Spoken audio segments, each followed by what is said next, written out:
And we are live. Last word with Lord Cognito and Ebontis on that Thursday night fireside chat.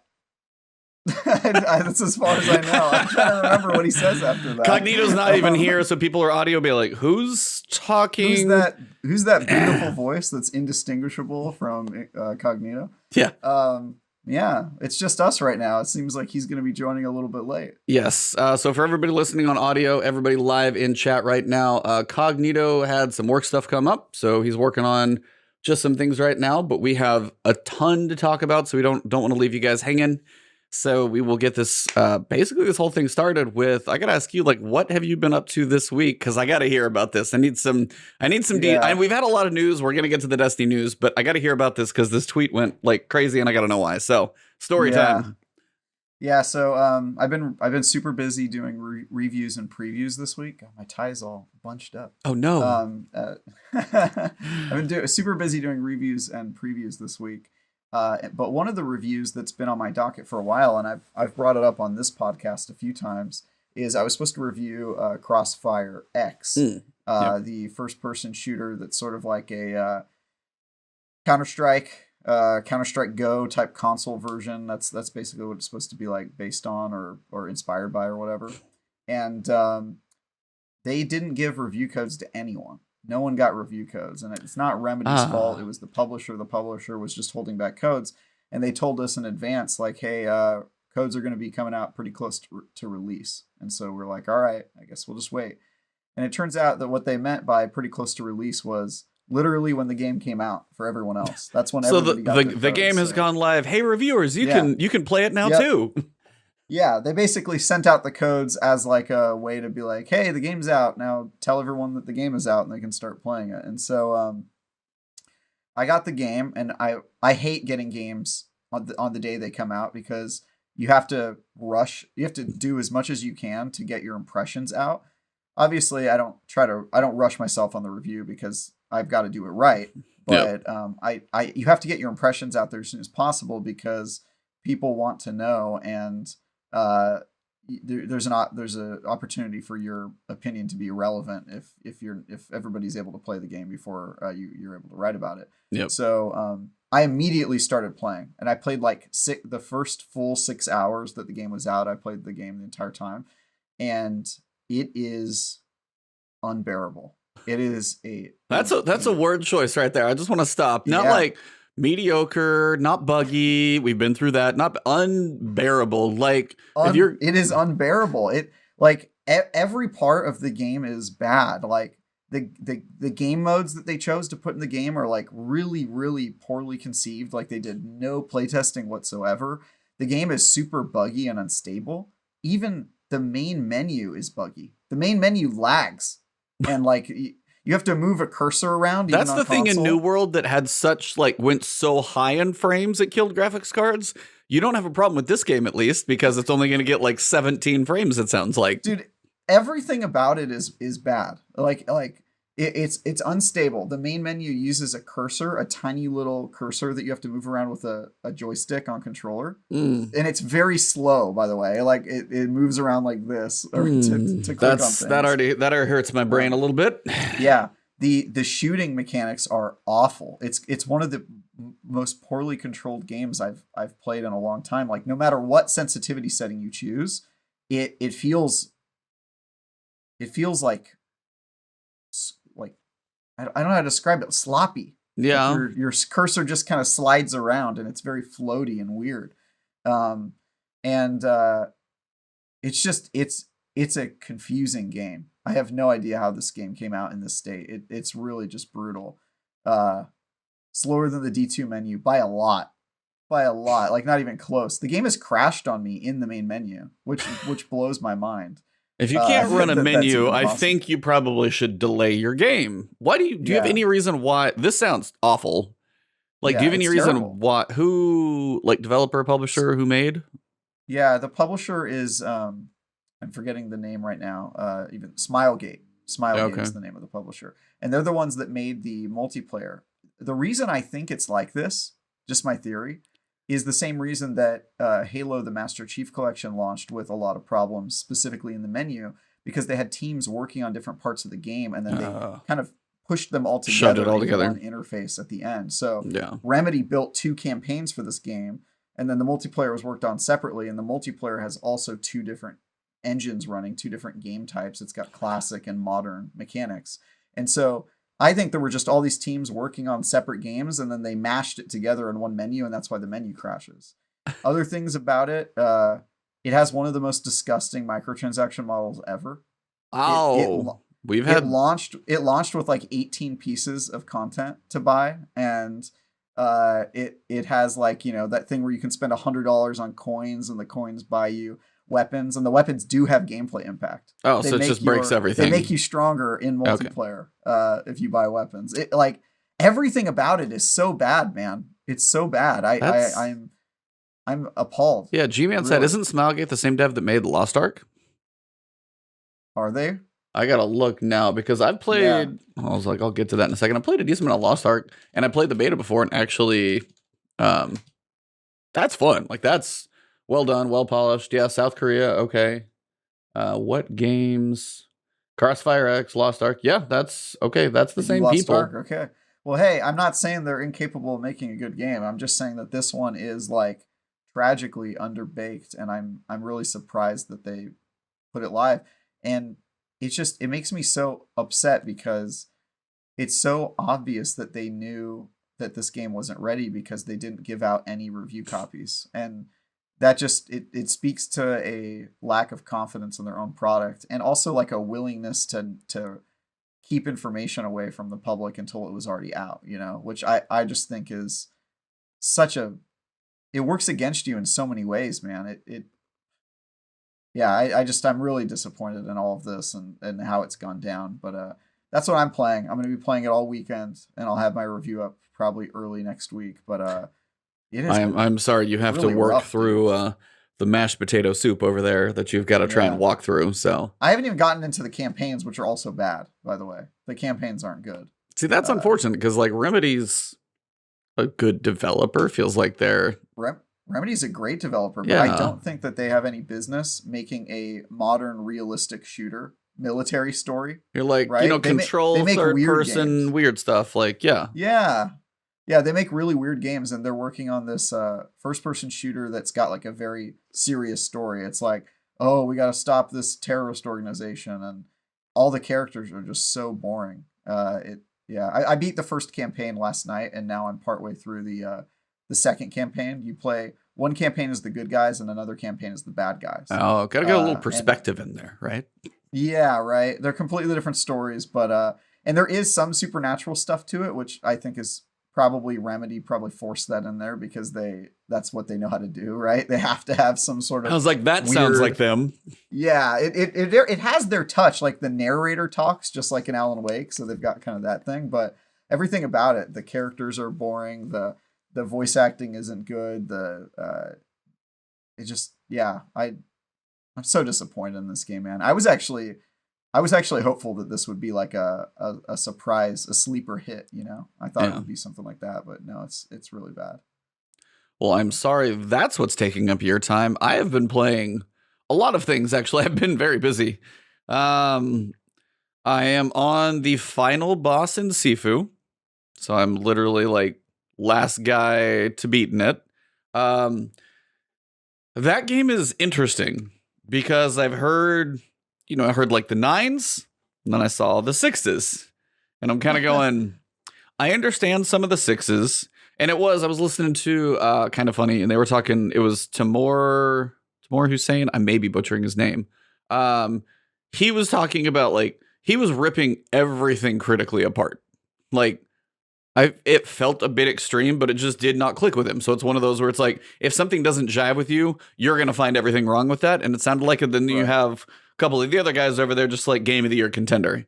And I'm going, I don't like that is a very different game, but as playing it, I can definitely see it's got some touches of Sekiro with kind of your posture meter where your blocks and parries and how much you can withstand and how much the enemies can withstand. But there's one mechanic, and this I did hear described well by somebody, is it's the way you're meant to dodge.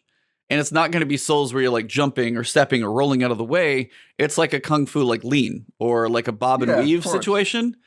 And until you learn to lean into that, it's a pain in the butt. Once you lean into that and then you figure out, okay, now I just have to time the quick bobs and weaves, then it turns into something like it feels really good. And I was telling you this before the show, like when you get to the final boss, heads up, there's some Kung Fu involved. But I mean, it gets to feel like an epic, end of Kung Fu movie, back and forth, really fast, like punches, kicks, parries, like really quick taps and everything. And then just like the sound, like the second level's a club. The first one's not too bad. You get to the second level. Second level's probably going to be a wall for a lot of people. But it's got a good club vibe to it and just like the music behind it. But the thematic elements to the levels, like say the second one, this won't spoil too much. It's fire related, and then you'll kind of see why. And there's other elements of like air and water and stuff that you'll see. I just really enjoyed it for a $40 game. It's not, I mean, Skill Up said it pretty well.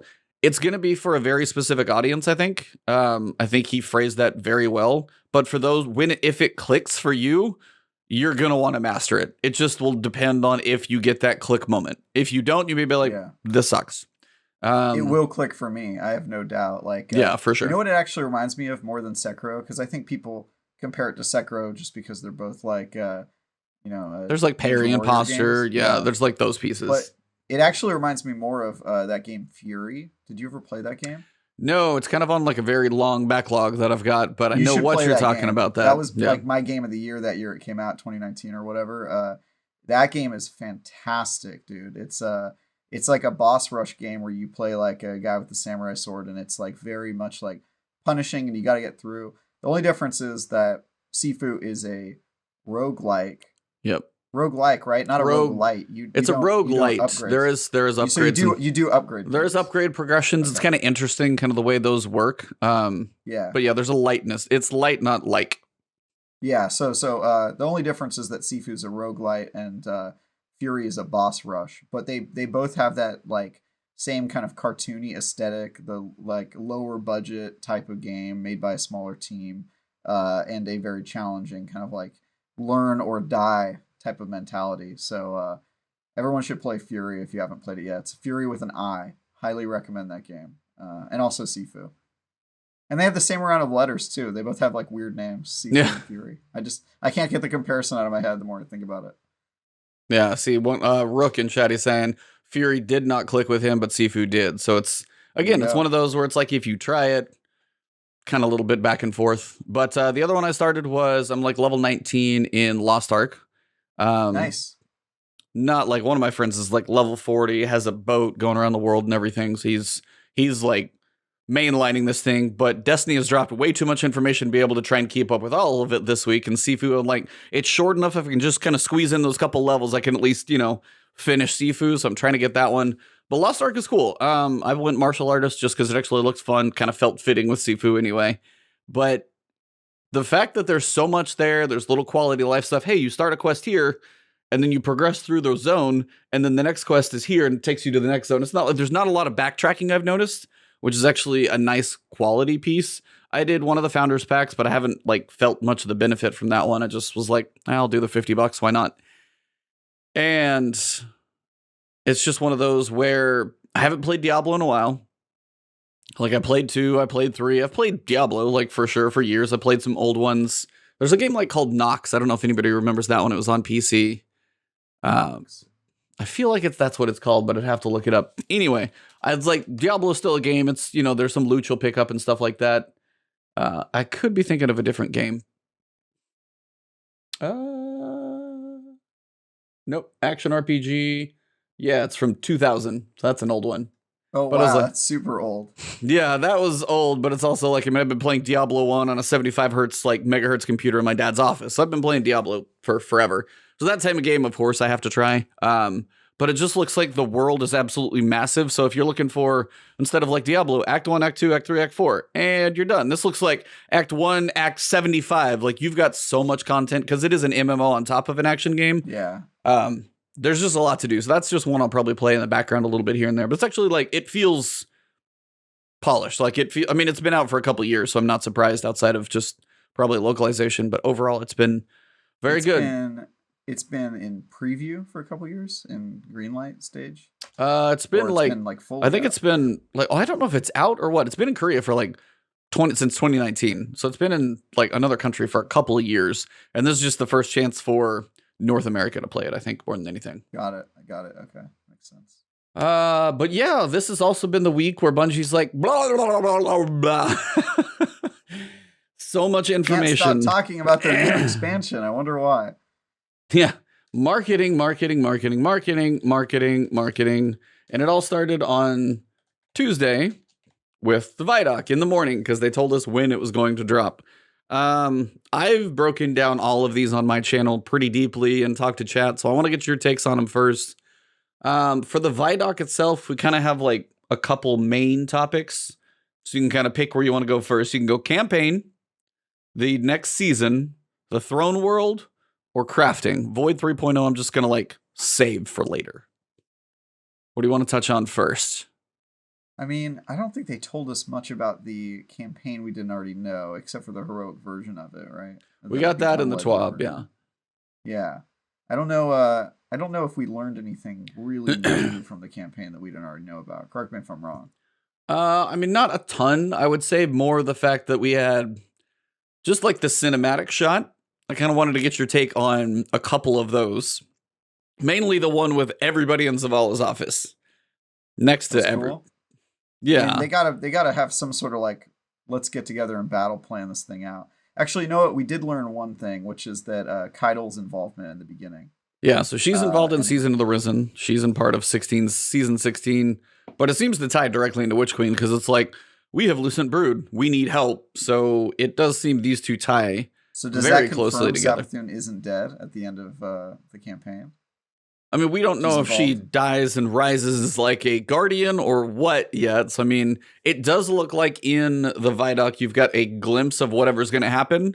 Oh, by the way, should we cover this first? The story beat didn't drop yet. Season of the Lost is not done. I'm starting to think it's not going to happen. I think they're just going to start next season on the 22nd, and that will be and that's going to be the like season. That's going to have the chrysalis opening. There's not. Yep. There's nothing. Yeah, we're all waiting. There's going to be nothing. I really do. So you think that versus say something like next week is Iron Banner? Now, do you think they would time it with, hey, people are going to log in for Iron Banner? Maybe they'll log in and see this. Do you think they would try a live event? I would like them to, but I don't think they're going to. You actually think just nothing? You think it's just Witch Queen, go? Yep. Yeah, I do. I really would like them to tell us. I would like them to tell us that. Be like, hey, just don't expect any more story stuff. It's all happening when you log in on Witch Queen, so everybody gets it together. Just tell me that. Yeah, they might tell you that. That's not spoiling anything. That just tells me stop waiting for it to happen. The other option would be we have 14 hours of server downtime. So if they tried like a live event to shut down the servers, it would be at like 7 p.m. Pacific time. There's no way. Or 6 p.m. Pacific time. Like that seems. They would tell us because they told us last time like weeks in advance. Yeah, I thought so. Everybody had to be logged on. I feel like they would tell us already. So again, I honestly feel like they're not going to do anything. It's just going to be servers go down, you log in, we get a cinematic of whatever happens with the chrysalis and Mara and everything else, and then we go. I think so.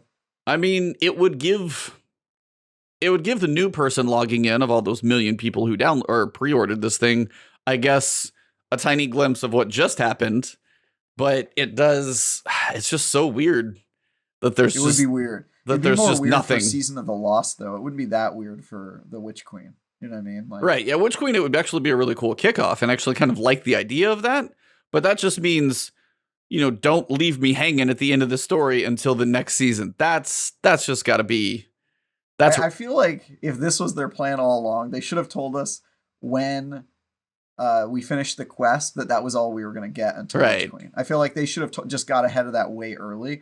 Because the fact that people have been waiting, like Paul Tassi puts out an article like every 2 days about when this story beat's going to drop, and I honestly think he's just going to like next Tuesday he's going to be like, okay, I give up. Like this is. I think he finally. Happening, right? Yeah, I was thinking he started to give up, but it's like, but yeah, that's the thing. It's You do all this, like, we've been doing these seasons. We have 8 seasons in a row now. Shout out to Necromancer Zale, by the way. With Kaido's involvement, I hope we get missions fighting with Cabal allies like we did the Fallen before. That would actually be cool when we get to Season of the Risen. I would like to see that. It looks like we will, because I think I saw in the ViDoc there was some of those scions were suppressing a hive brood's light. Yeah, so it looks like maybe they're gonna have like mechanical kind of impact on I think maybe story missions. I don't know. Yeah, I couldn't tell if that was like a cinematic, like, hey, we have these scions holding this thing down so we can like study it, or if it's actually in a mission where you got a couple and be like, okay, this is happening. I saw that exact thing too, where it's like the power of the scions. You actually get to see them basically keeping one of the Lucent Brood imprisoned. But yeah, Keitel seems to have a light suppression technology, kind of like the scions used for the Ghost before. And now she's kind of harnessing that. And it looks like we have some electric spear, like arc spear, which is the artifact, it sounds like, because people have kind of compared the arc spear with like the little handle to what you can see in the little icon for the artifact on one of the pictures from last week's TWAB. So generally it's like, I think this is going to be the artifact, but also looks like probably for the first time, the artifact is going to have some functionality, because there's that like 5 seconds where somebody's running around in kind of like a taken shadowy form, running around throwing this like spear thing that's up here, and it's third person. So it definitely feels like game mechanic. And even I think Kevin Yanis, he even mentioned it's like, oh, that could be a mechanic. Huh. Something to think about. Dropping the very obvious hint. So that is, I'm very curious what they do with that one. But yeah, it's like, it's just cool to see Keitel coming back. We've got Zavala, Crow, Saladin talking to Keitel for that shot. But the cinematic shot that kind of got me was Saint 14, Saladin, Anna Bray's back, which is actually cool to see her back. You've got Ikora, you've got Zavala, you've got our Guardian. I think that's just about everything. The only one who's not in that is Marasov, so I'll be kind of curious where she ends up. But it's like, and then there's the one where Ikora's carrying something out of the office, and everybody's kind of speculating what that little image is, but we can't entirely tell. Do you have any I do know what part I'm talking about with her like walking out for that like 2 frames where there's half of it looks like a little like worm tail over here, but again the other side looks very odd. It looks like a fish, but it's not.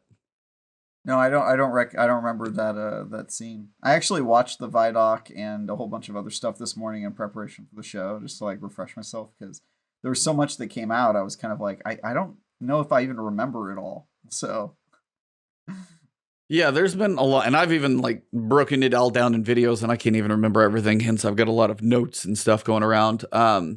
So from what we see, we did get to see a little bit of the Throne World map.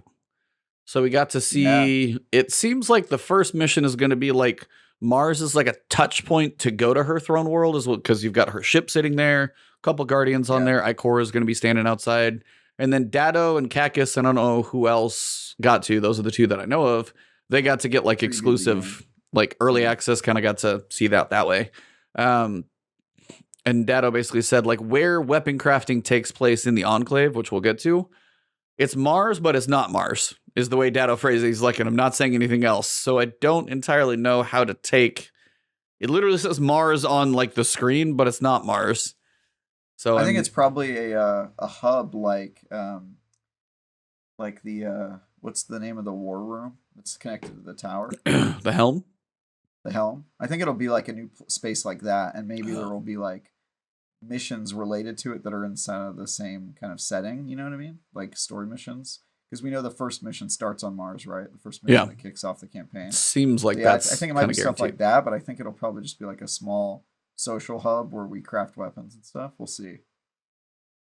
Not sure. Yeah, I was like, mostly on that one, it's just like, it seems like they're trying to say they're not, I think the implication is it's not good. They're not going to bring back a planet size of Mars. Like the Throne World is the destination we're getting. Mars is just going to be kind of a portal, a mini destination, a little social space. I almost picture that as, what is that, like Eris's, is it the sanctuary on the moon, like her landing zone, and you can go off? That almost probably makes more sense for me in my head now, actually, that I think about it that way. But yeah, we got the Enclave, weapon crafting. We got to know a lot more information about weapon crafting. Where are you at on weapon crafting with everything we got so far? Yeah, I'm pretty I'm pretty bullish on it. I think it looks pretty good so far. Everything. So there's most of the things I like are the philosophical parts of it, right? Like I like that I can craft whatever weapon I want. I like that there are a way for me to get god rolls. I like the idea of crafting a weapon and building like a relationship with it as you grow it up. Um, the things that scare me, number one,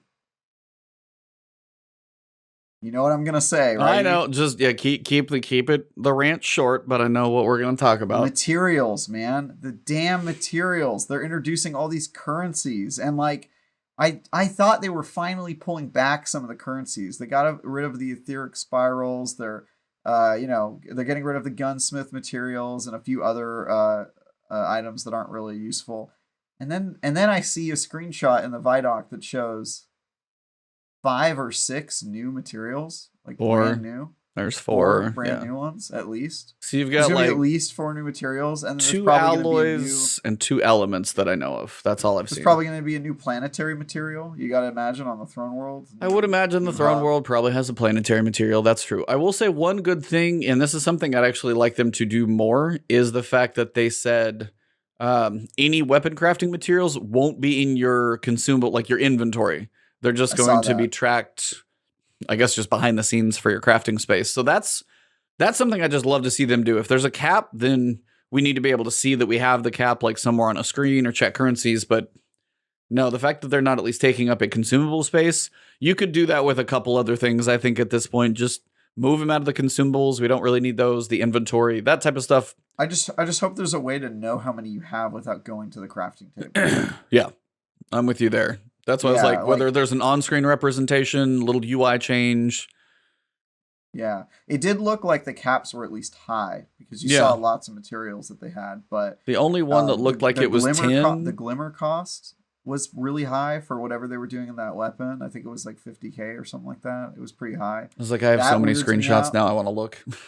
Yeah, it makes me wonder if it's gonna be like a super high glimmer cost, and we're gonna be hurting for glimmer all the time, which is not something I want. Yeah, I have things. The materials and currencies part of Destiny has always been so annoying to me, and I'm very hesitant. The fact that they're introducing 2 new alloys. I know I was talking to you and Cog about this, but like, there's an Ascendant Alloy. We already have way too many Ascendant materials. You know what I mean? Like that's just like a term that they use a lot. Yeah. And then there's the what's the other alloy that they added? So we got Resonant Alloy, which is probably going to be from those like red outline weapons. That's probably going to be a very common thing, I think, or at least Yeah. relatively decent. You've got Neutral Element. There's like 2,300 of that in their character, or like there's a lot of that for the cost and 7,000 that they have. So they seem okay there. The Ruinous Element, they also have a lot, doesn't have a high cost. It's the Ascendant Alloy, but this Mhm. is also shown when they're crafting Osteostriga. And I think we're only going to have 4 exotics we craft. We've got um, Osteostriga, we know that one because we're going to have the customizable rolls there. Tweaks, not customizable. And then you've got the 3 glaives. So I only imagine you probably are going to need like Ascendant Alloy to make like 4. And then maybe if you unlock all the different things for like Osteostriga, and you're like, okay, let me one more time craft my perfect one. So I don't imagine the exotic crafting unless you just like, oh, I got one more perk, craft. One more perk, craft. Yeah, then you'll probably blow through your currency, probably in a not the best way. Are But if you you, sure that that's just for exotics though? What if it's yeah, like for armor where it's the final step in fully upgrading a craftable weapon? just the way the currency is and the fact that it's shown on the exotic screen and never mentioned on any of the others, I don't think that's going to be in the other places because the legendaries, when they show like the little blips that I've seen, doesn't seem to mention anything like that one exotic element. So I think that truly is tied to the exotics. I would put Got my it. money on that one. So really, you've Okay, got I hope you're right yeah. So because it's like if that's the I'm case, worried it's gonna be like another Ascendant golf ball shard, basically. yeah. Yeah. I was like, I think the rarity would probably be the same, so you're not doing it all the time for like crafting exotics, but I think that will be exotic. They said the exotic alloy will come from challenging activities. So I think that probably would be exotic crafting type stuff. So it's going to take you a little bit to make your exotic glaive. Okay. And then the thing that bothers me is all the new materials that they just sort of like offhandedly showed on screen makes me think that they're going the way of the Dawning. I think that like crafting is going to be a little bit like making cookies, where there's like 20 different, all the different ingredients that you collect kind of passively as you play the game, and then they all have ridiculous names and then different combinations to make different cookies. I don't think I'm it's going to wondering be if that bad. I really don't. I'm wondering, are there going to be like different materials for every element? So like the neutral one is for kinetic, and then there's like a void one if you're making a void weapon and stuff. Like, are there going to be so many materials that I feel like I'm always playing the Dawning? You know what I mean? I Like think that's my worry. I would. So if they go, the alloy seems separate, the neutral and the ruinous. That the element I can't quite tell because we've only seen it in that one piece. Yeah. I don't feel it's going to be. I don't think it's cookie level. I don't think you're going to have 5 and 20 different things going together. If they really go down the path of like Arc Solar and Void, I would actually still be surprised on that as well. Because I think the bigger grind for crafting is going to be crafting your main weapon once, taking that weapon all the way through 1 to 20. That's the grind that I wonder about, is how long it takes a weapon to go from 1 to 20. Yeah. And then, because they said it's not going to be bad, but you're going to have to spend some time with it. So it's like, it's all relative. But I mean, what you're unlocking is like, you're unlocking perks first, but then you're unlocking enhanced perks. So any perk that you can think of right now, subsistence, there's also an enhanced subsistence. So if you get 12 bullets in the chamber, maybe you're going to get 15 or something. So those are like later parts of the grind. I think that's going to be the time consuming part. And they said there's going to be like activities and the world sources. I'm guessing they're going to probably make crafting to where when you start, if you know Life It, you'll probably be able to do decent in crafting. It's going to take you a little while to get into, but this is something they want to last for a little while. But I also feel like later on in the season, we're going to have enough of everything we need to do. It's not really going to matter that much. That's my hunch. Yeah. It's going to start a little slow, and then we're going to start accumulating so much. Then it's mostly just going to be the time with the weapons, which is the longer grind. That's what I feel is going to be the big one. That was my first reaction before they showed the materials in the ViDoc was, oh, crafting actually doesn't seem bad, but the part that bothers me, or that I think has potential to be bothersome, is the time commitment to invest in each weapon, because they tried that in D1 and it was not good. Like, nobody wanted to spend time using a mediocre weapon just so that they could upgrade it to its final form. And the solution that the community ended up coming up with was just burning through all of their motes of light to skip that process. And I feel like it's inevitable that if they introduce weapon crafting, they're going to have to create some sort of system to speed up the weapon crafting experience point gathering system, and they're going to end up just with the same system, right? There'll be like some consumable where it like doubles your weapon crafting experience or whatever the heck that is. Yeah, I mean, that definitely seems like it's got a possibility to happen. I don't know for sure. They haven't said anything about it. That may be like, okay, this part's slow, nobody likes it, so we're going to go ahead and give you guys this that you can now grind for. I don't know. That would actually be one of those times where like all the weapon telemetry that we have sitting around right now before everybody turned it all in, that would be the one thing that thematically would make sense for that. But right, that's going away along with the 16,000 weapon parts that I still have to turn in. I think I turned in 28,000 this past week. Did you get anything good? No. Did you even look at it, or you just do it and dump it? I looked at it for about half a second each weapon. It's like, Yeah, nothing unless it like jumped out to me, like it was really good, I just got rid of it. Yeah. I think weapon crafting is going to be, it may fall into, I think it's going to give a nice like depth to some of the weapons, because it's going to, you're going to have a lot of sources for weapons. They said there's 42 new weapons. I think there's plus probably about 6 or 8 exotics that they haven't really mentioned. So we've got a lot of new weapons coming. Some are going to be the random drops that you get Resonance Alloy out of. Some you're going to craft. Some are going to come from Gambit and Strikes and Crucible. And we actually got to see like traits. Now we're seeing more information about if you get a Gambit auto rifle, it can have the trait for this and this. And you're still going to get a lot of random rolls. So you're still probably going to get quite a few weapons that are just like, some are good, some are bad. And you're going to get some good ones that you can use for a while. I think the other side of it is RNG is going to be a piece of Destiny. But I think at this point, it also feels like the crafting is going to be a longer but a direct path, so you don't have to turn in 16,000 weapon parts and get nothing. Does that make sense? Yeah. And Yeah, that makes sense. as like, I'm with you. I'm definitely leaning bullish on this as well, as it gives somebody who does jump in, who plays strikes and does kind of more casual stuff. They get a weapon, they get it, and they're like, okay, I really like how this one feels. Let me work on unlocking everything on it, and that's just something they can work towards. As opposed to the person who plays like 20,000 different things, gets a bunch of drops, and they probably have some RNG that eventually ends up being good.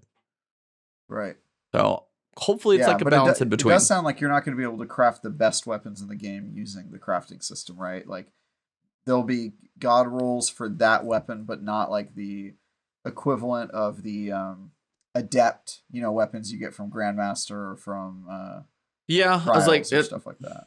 yeah, I was like, unless you can take it to level 20 and that opens up like another socket, because then everybody would go down to crafting. So yeah, you'll still have stuff from dungeons that would be adept, grandmasters. That makes sense to keep it. So it's like, I mean, it's kind of the way they said about pursuit weapons. I feel the pursuit weapons it's 70% of a god roll. It's a good roll. I think this is going to be like 90% when you put the time, 90, 95%. And now with like the masterworks and stuff like that being such minimal stat boosts, the average player can get pretty much what they're going for if the perk exists on that weapon without hopefully just like, rolling the dice on every single thing that they do. They have a path to go down if they want to. Right. So yeah, weapon crafting, little things that I did gather from different videos. You can't change the archetype. So you can't change it from high impact to rapid fire. If you're going to craft a weapon, it just seems like it's going to be that type of weapon. I don't know if you can change it arc, solar, void. I feel like the weapons right now seem to be pretty static, but it's more about the perks that you can pick. But the enhanced perks do seem really cool.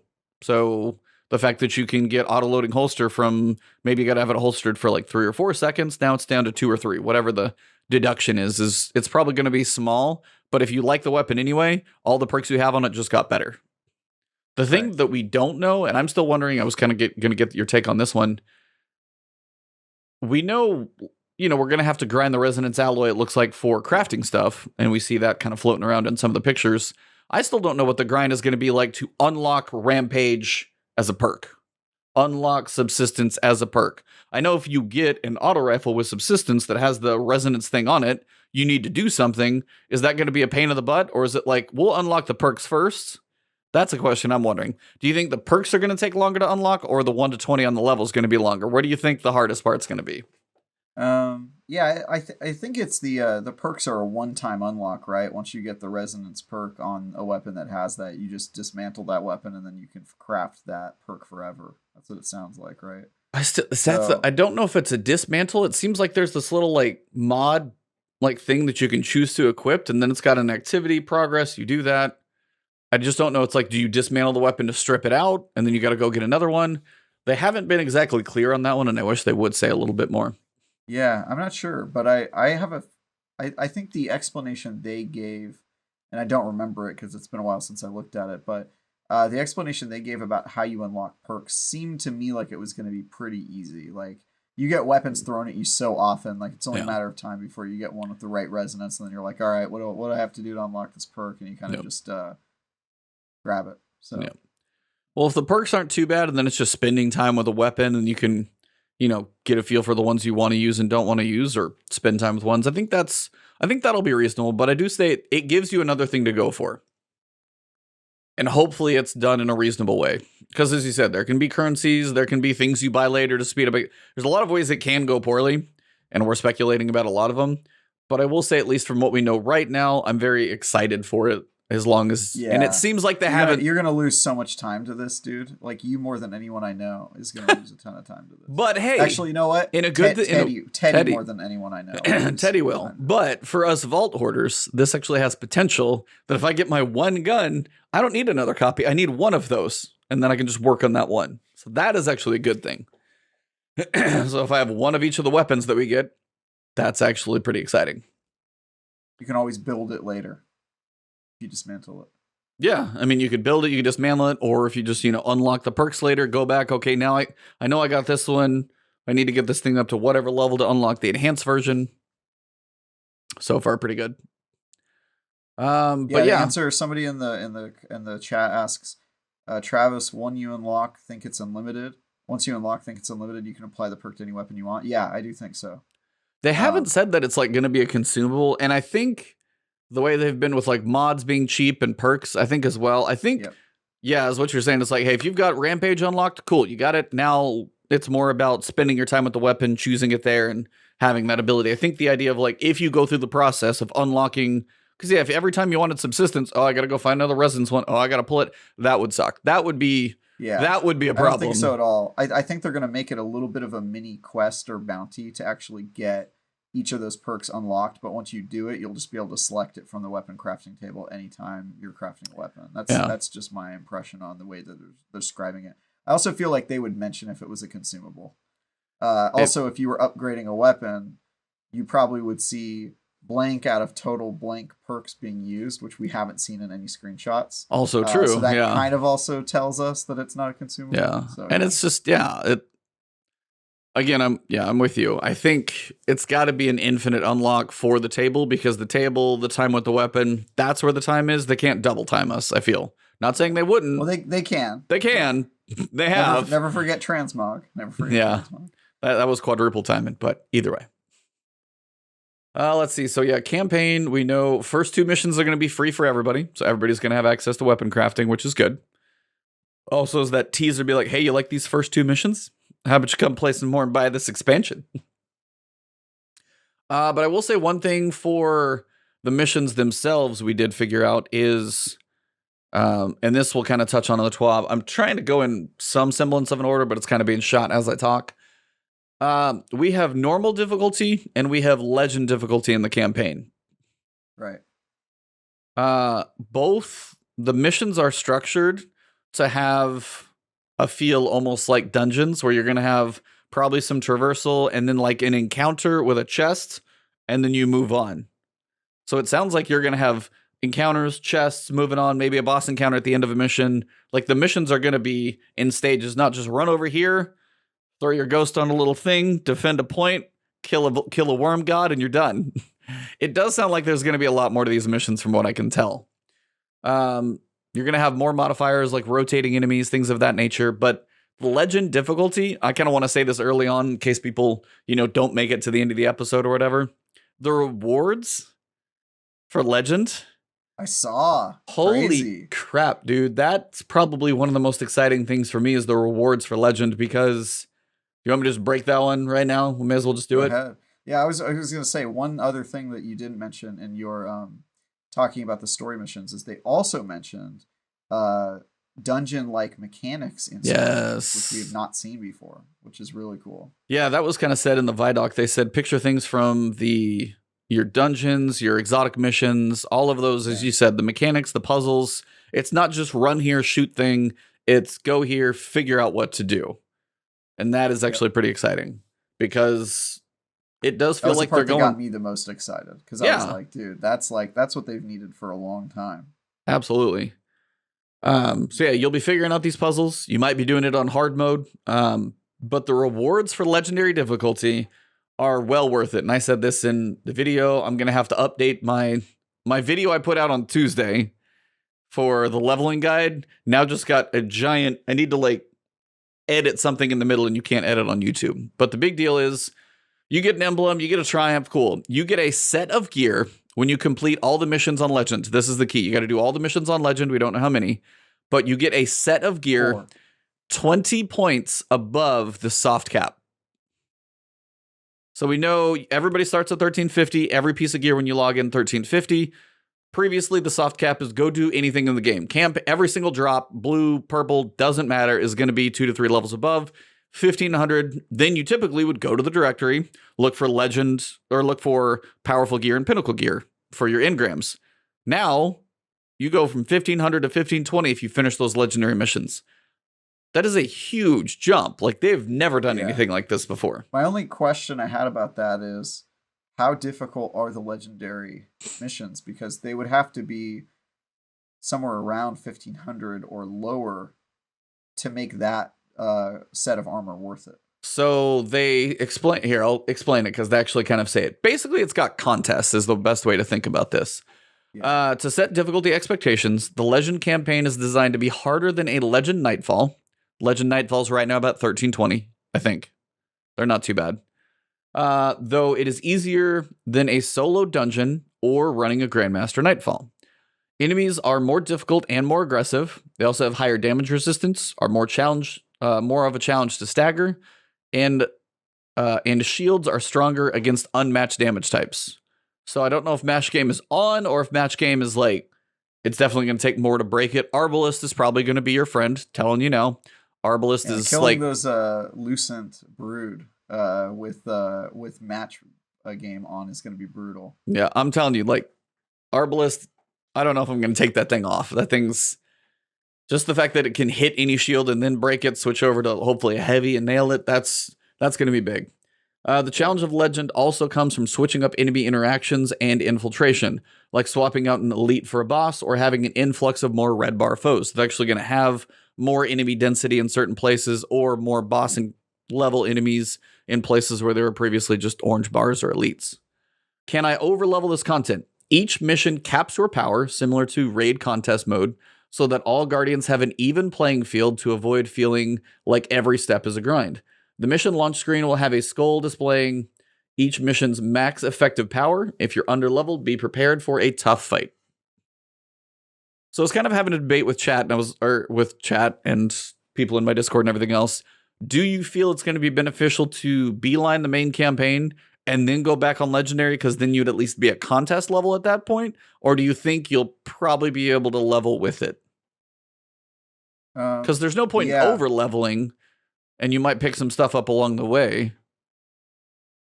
Yeah, I think we'll know closer once we know how much you level naturally during the campaign and stuff. Because if the campaign is short, you're probably going to need to do the legendary version to make it, to kind of close the gap, depending, and not use your powerful drops. Because if you have guaranteed 15-20 by doing legendary before you've used any of your other drops, I think that's important. But if you're already like 1500 just from beating the main campaign, beelining it, you probably won't need to go back and do legendary ever, because you'll just get to 15-20 just by like doing strikes and stuff. Yeah.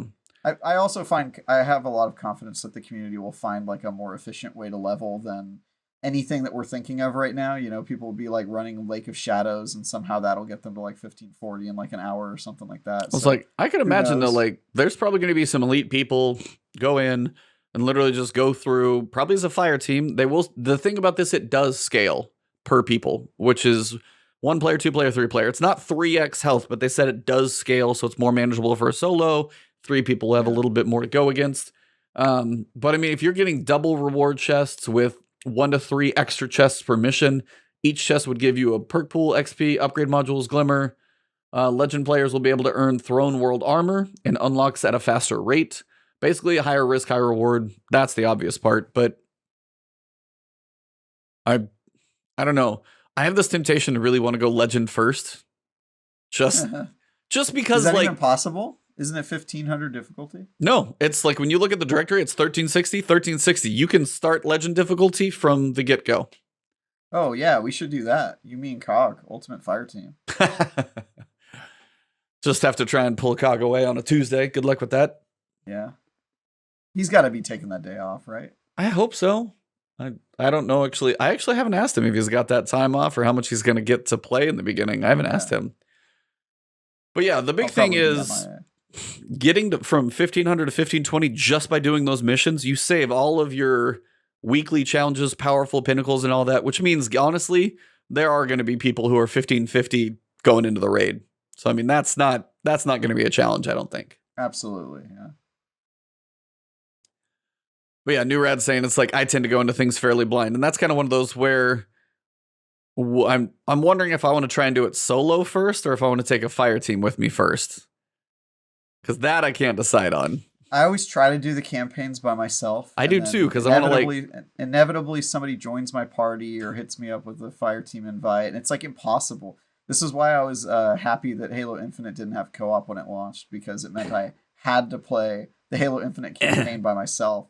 Because you play it co-op and you don't understand the story because your friends are making fart jokes and stuff on party chat, and it's just like you can't pay attention to the story as much. So I kind of like having that pure solo play experience first, and then going back and doing it with friends and kind of going over the top with it. So we'll see. Would you do it on Legend by yourself? Yeah. If you ran through it? That would be the joy of the challenge, at least, because You show off, you little slut. I mean, Destiny I don't slut. know if I'm gonna get my head knocked around a few times. I'm sure, but honestly, even if it takes me longer to do it on Legend once, if I can get through it on Legend or figure, and then it's like I can try the first couple on Legend and be like, "Hey, chat, who wants to help me with Legend?" But either way, it's like if I can get through it, even if it takes me like, I don't know, 50% longer, I still 15-20 gear straight away. Like your average of gear is going to rise so fast. If you can get that gear, it's going to be so worth it to do. And that way you've experienced probably the way they would build the campaign for you to optimally play it. Because you would probably walk through the stories you always do in a Destiny campaign. La la la, nothing hurts, shoot a worm god in the face and you're dead. Or you can actually experience it with a challenge how they probably want you to. We don't get big campaign expansions very often. Everybody's like, oh, I want the big campaign expansion drop. Well, then make it a challenge and don't ruin it on the first 5 minutes. Yeah, somebody in chat is asking or talking about going into blind versus using your walkthroughs. My policy on, I basically don't watch any YouTube, to be quite honest with everyone. But my policy when it comes to videos is I do everything blind. Raid, strikes, content, all that stuff blind. I really only look at E's content when it's about like, hey, here's all the stupid grinding you have to do to get ready for the next DLC. And here's the most efficient way to do it. Like I'll watch that video of E's because he's good at like, hey, here's how to grind for materials and stuff you'll need to think about for the next one. But yeah, I don't like to like get dungeons spoiled for me or stuff like that. And I definitely have never watched like a gameplay strat video. Like here's how to run a Nightfall or here's how to beat a raid. I've never in my life watched a video like that. So he's an elite gamer. He doesn't need help. It's fine. I just like to figure it out, For me, that's part of the fun, That's the same way with Souls type stuff. I'll always go through. I don't have anybody I don't do any summons. I don't pull anybody with me. If I beat I can't remember. It's always the Nightmare King in Dark Souls 3, the optional Cloud Dragon boss, that guy. Completely evil the dude. Forgotten King, the Nameless King. Nameless King. Yeah, that's the second hardest boss fight I've probably fought outside of the end of Sekiro. But yeah, I was like, I'm still going to figure it out on my own. I'm not going to look up a guide. When I'm done, I'll go look up. I'll be like, all right, what's a speedrun? You watch somebody just absolutely work the guy. I was like, that's how you're supposed to do it. Not like on pins and needles, pucker factor 100, and then I barely finished it with this much health. Pucker 100. So wait, end of Sekiro, are you talking about the ninja guy that you fight in like the field? Mm-hmm. Really? You had trouble with that one? Oh, God. Yes, I did. Really? Mm-hmm. Wow. He was rough for me. I kind of felt like I was always overpowered in Sekiro. That was like one of my main complaints with that game is like I felt like a beast that whole game. Like I could just kill anything. I mean, it was the spoiler alert if you don't want to know. It's the Genichiro. It's the first guy you fight in the top. Like kind of at the fork of the story almost. I feel like it's right before then. That was the fight that really taught me the game that forces you to parry because you're really not going to beat him without parrying. I had kind of gotten through. And then finally when the parry starts clicking, I'm like, okay, cool. Just the mechanics, the range of the final guy was... Yeah, it took me a while. That was multiple streams, hours of trying. That was a hard one for me, for sure. Did you play the optional one where you fight your adopted father in the hallway? No, I never went back for the other fork in the story. I didn't do that. Yeah, so I did that, and I actually preferred that. That one's crazy. The fights in that, like he's crazy when you fight him in that second fight. But yeah, I got every achievement in that game. Nice. Sekiro, I loved that game a lot. Yeah, that was. I tell people it's like It's not Dark Souls. The fire demon is Dark Souls in that game, which will throw off your practice because it's all about dodging, learning, and getting out of the way. There's nothing to parry on him. You just can't get smacked in the face with a fire paw. But yeah, that when you realize it's not the dodge outside of one or two bosses, yeah, that game had so many cool moments. The monkey is still one of the greatest things. And then I went to go see about the reaction videos of that one. People would be like, cool. And just the freak out moments. Oh, yep. Rook even said it right here in chat. He's like, that stupid undying ape made me quit Sekiro. Rook, if you're this far into Sifu, you got to beat Sekiro, man. Anyway, sorry, off-topic discussion there. But yeah, I do think the legend difficulty should probably be a good challenge. And I think contest is actually going to keep the legend difficulty as a nice place to practice either being underleveled or just being at the level that they want you to be at, so things are always a challenge. I like that will always be there.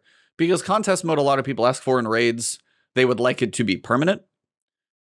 So you could actually always go back and, hey, I want to do Deepstone Crypt with contest on, just to get that experience. And then if you can beat it, it'd also be a way to practice for day one raids and that stuff. So the fact that the campaign is going to hold that mode, I think is actually really cool.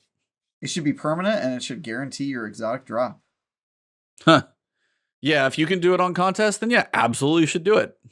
I think definitely, at least on if you do contest mode day one, it should guarantee your exotic drop. Because I beat contest mode on Deepstone Crypt that first day it was out, and 50 runs later, still had to do a full year of grinding that raid before I got Eyes of Tomorrow. So yeah, that's why I still don't have Vex, is because every so often somebody be like, hey, you want to get into Vex run? I'm like, sure, but I don't tend to go seek out and do 3 every week. It's just I got other stuff going on. I would much rather do other things than that. You may never get it, man. Yeah, and that's upsetting. The thing. It's like I see people at 60, 70, and I'm like, I'm this far in? Nope.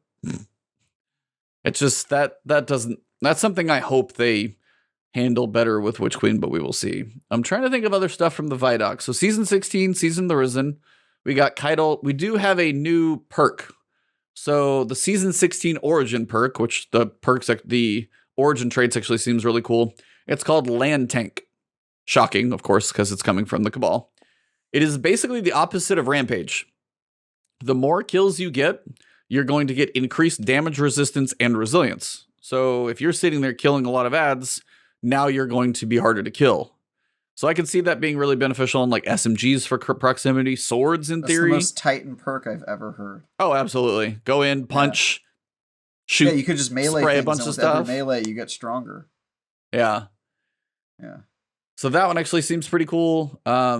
I'm actually pretty excited about traits. It's going to give the weapons just a little bit more uniqueness where you can, you take the Trials weapon into a solo Lost Sector because it works for a solo build. That type of stuff that I'm excited to see. Oh, you're doing low level stuff? Take the Strike perk where every kill gives you 7 health and you just like constantly run. Or if you need the champion one, stun a champion, you get like 60 recovery straight away.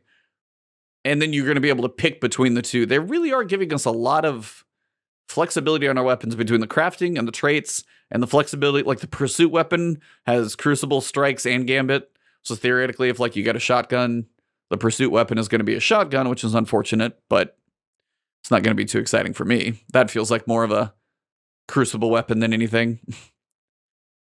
Right.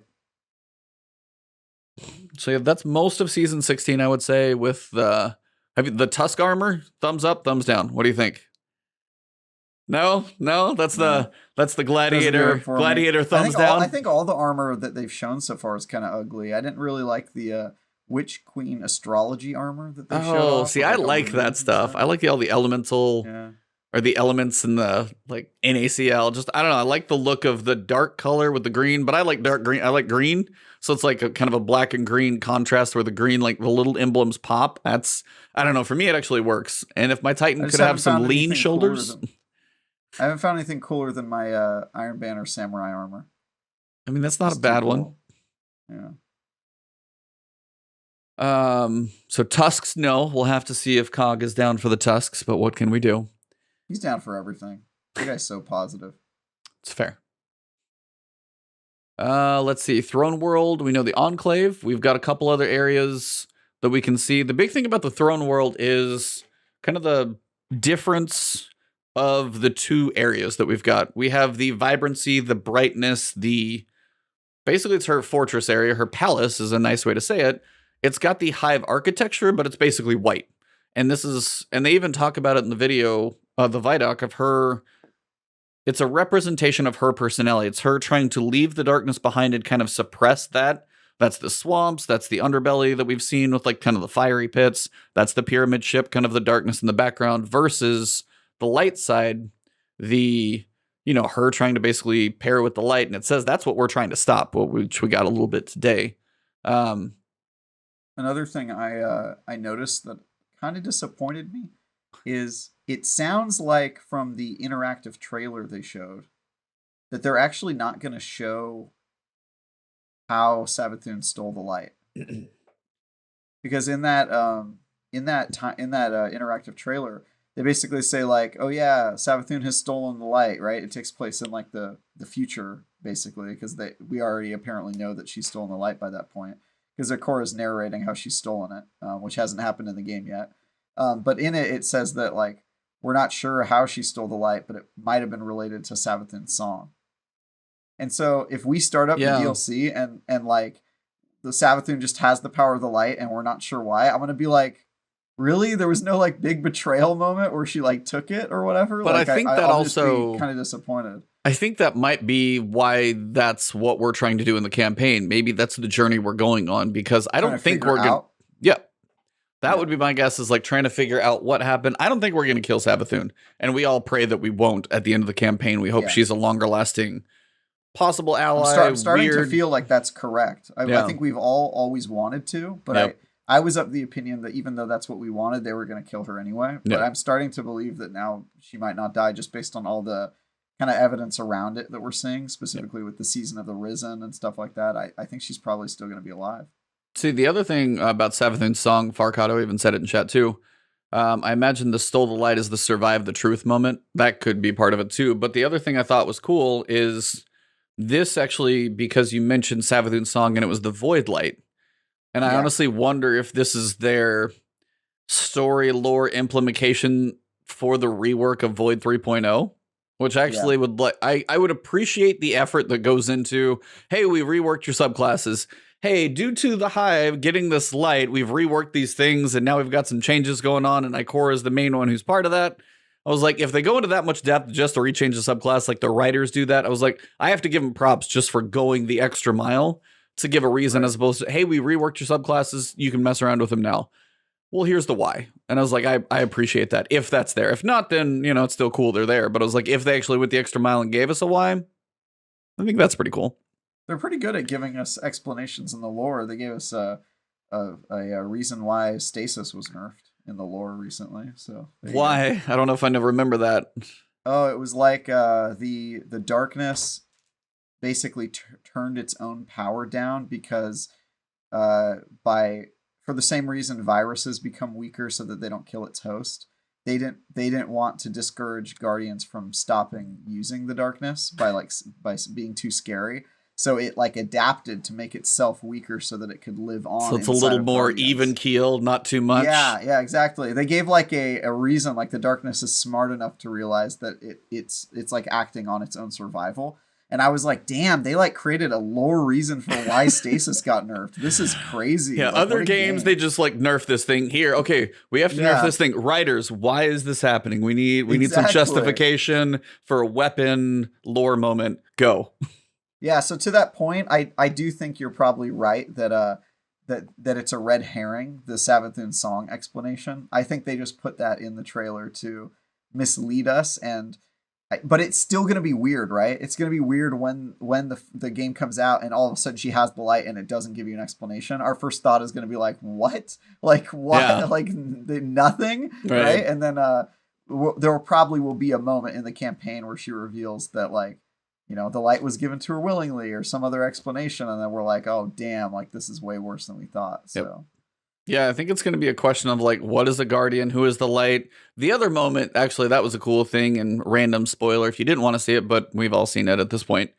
They mentioned the first moment you grab a hive ghost and you crush it. Yeah, I saw that. And they're like, and then it's that like, you're kind of looking at your hand kind of expand after you crushed it, basically questioning what you just did, because we are guardians because of our ghost, so the importance of the ghost is almost more than our flesh. Like, the ghost is, we don't do anything without the ghost. The fact that we're sitting there crushing somebody else's ghost who's giving them light, are we good? Are we bad? What are we doing? I thought that was like, I hadn't thought about that, and I was just like, damn. Even in playing the story, you might not catch it that much, but now that they said it, actually makes me think about it a lot more. You know what's funny? I'm glad they put that in the game, because I was like you, like when I said, oh, you got to kill ghosts, the first thing I thought was, well, that sounds like an annoying mechanic that they're going to be respawning. That was where my brain went, right? Because I review video games. But when I told my girlfriend about it, she was like, oh no, I don't want to have to kill a ghost. Like, that sounds terrible. That was her first reaction. So when she saw I showed her the ViDoc today, and she saw that she killed the ghost, she was like, that's what I was talking about. I don't want to have to kill them. That seems sad. Like, that was her first reaction. So that's really funny. I'm wondering if Hive are Guardians now. Lucent Brood, I think we can say are Guardians. Yeah, they say Hive Guardians. I mean, there's a point where apparently even they cast their super, it shows up in the little kill feed in the corner. Yeah. I think I heard. I'm going, oh damn. Yeah. So does that mean that this is a civil war between the Guardians? I don't know if the Lucent Brood are anywhere else. That's the question I have for like season 16. Because some people were wondering, I thought if season 16 partially takes place on the moon. I don't know if some people are saying there was Interesting. Basically, a leak or something. Well, not even a leak, but like the little picture we got of like the ships flying in and this weird thing. It looks like it was almost like moon arc, like it was kind of the cliffside of a moon, but it's like very hard to tell where that's at. Because typically, like the seasons don't typically take place in the same destination. So maybe it's like they're trying, and the moon would be the other tie-in, because it also looks like you're driving through the Scarlet Keep in a little bit of the clip for season of The Risen. Moon and EDZ so far. So yeah, Forcado's pretty on top of it too. Yeah, Moon and EDZ. But yeah, Moon definitely seems involved in season of The Risen since we do have Hive, the Scarlet Keep there. Makes sense. So yeah, I'm wondering if, because humans technically aren't the only species that are guardians. There's humans, but there's also Exo and Awoken. So like, in a perfect world, if the Hive are guardians, they didn't steal the light, they were just given it. Doesn't this just mean that there's now a fourth race of guardians that should, am I going to be able to make a Hive character guardian in a year from now? I would love to do that, but I'm going to go with no. Yeah, I mean, it just makes sense to me, right? Yeah. Like it feels like that's what should happen. So that would be, if we went into other classes, could you imagine making like a fallen captain with a completely different loadout and skill tree set? Then you've got a Hive guardian. You can go knight. You could go. I can after final shape. I can't imagine that. See, that is where I would be curious to see it go there. That would be very cool. But I think we've got to get through normal guardians through final shape. I'm with you there. Okay. But yeah, that's the exciting stuff. That's like, what are they going to do with Destiny in the future? They have so much potential in the world that they've built between the writers, the lore, and everything else. Yeah, that'd be really fun. I'm trying to see. Oh, there's like these little hive moths, by the way. And they will like shield Hive. And then if you like somehow can kill that one, the Hive's going to go find another one. The little moth's going to go find another one. You can shoot the Hive out of midair, but apparently you have to pay attention to these little moths too. So pay attention to those. I also saw a finisher with the moth where it's like, where they like kind of blow the kiss, but they blow the moth and it's just like, it's the finishing move. It's cool. I think that's most of, is there anything else from the ViDoc? I feel like we've definitely touched on a lot of points from the ViDoc. Weapon crafting, the throne world. But the bearded guy who does the sound effects is still my favorite person. Dave Samuel, I think is his name. Yeah, it's like, and then when the lightning guy goes, like when he goes into sound effect mode, he's the most enthusiastic guy. Has to be in all ViDocs. It's a must. I've hung out with that guy, and he's always like that. That probably sounds like the perfect guy to get a beer with. Then, like, he's he's super high energy and super jolly. Man, I miss hanging out with the Bungie team. It's been too long. COVID sucks. That's true. Maybe GCX we'll get to, hopefully. Hopefully, yeah. Yeah. Great. Are you going to get a chance to go? Do you think? Hell yeah. Okay. Is it still happening? When is it happening? I'm basically, the last thing I heard for GCX is that they are going to have like online testing submittal and stuff like that. So, I mean, they're putting that in place. It sounds like they're going for it. So cool. Pretty exciting stuff. Go out to Florida. Let's do it, man. Yep. We've like Cog and I have our hotels booked already, so we got that one. It's just plane tickets. Whoa! Oh yeah, we've had those for a while. Wow. So without me, how dare you? I think we did that before you were on. Pretty sure. All right, I'm sleeping on your couch. You can sleep in Cog's room. Just get get 2 queen beds, and you can take the other one. So, or you're gonna spoon. I guess that you might have to figure that one out. We're gonna spoon. Come on, big spoon or little spoon? What are you gonna be the? You got to be the little spoon. Warlock and Titan. I'm going to be Saint 14. Okay. Yeah, you'll be big spoon. There you go. Cog misses the fact that he's not here. He would be dying right now. Yeah, I'm going to cast that bubble shield over our bed so he's safe. Oh, that's amazing. So I think that kind of puts a pin on the ViDoc. Next major thing we got, because it has just been a week of news and news and news and news. Void 3.0. Are you excited? Yes, I am. Even though it seems like the Commander Titan is gone. What do you mean? Like the middle tree? The shield. Oh, Titan that buffs. It looks like that maybe is not. At least they didn't showcase it in like the new. I think that, yeah, you're still going to have the option for that. Yeah, you think so? Mm-hmm. I hope so. It seems like they're doing everything right. Like they're not taking away any of the old Yep. ones. But I love that Bubble Shield doesn't have a delay. That annoys the crap out of Oh, me. that was big because they yeah, mentioned the it's huge. PvP implications of pop the bubble.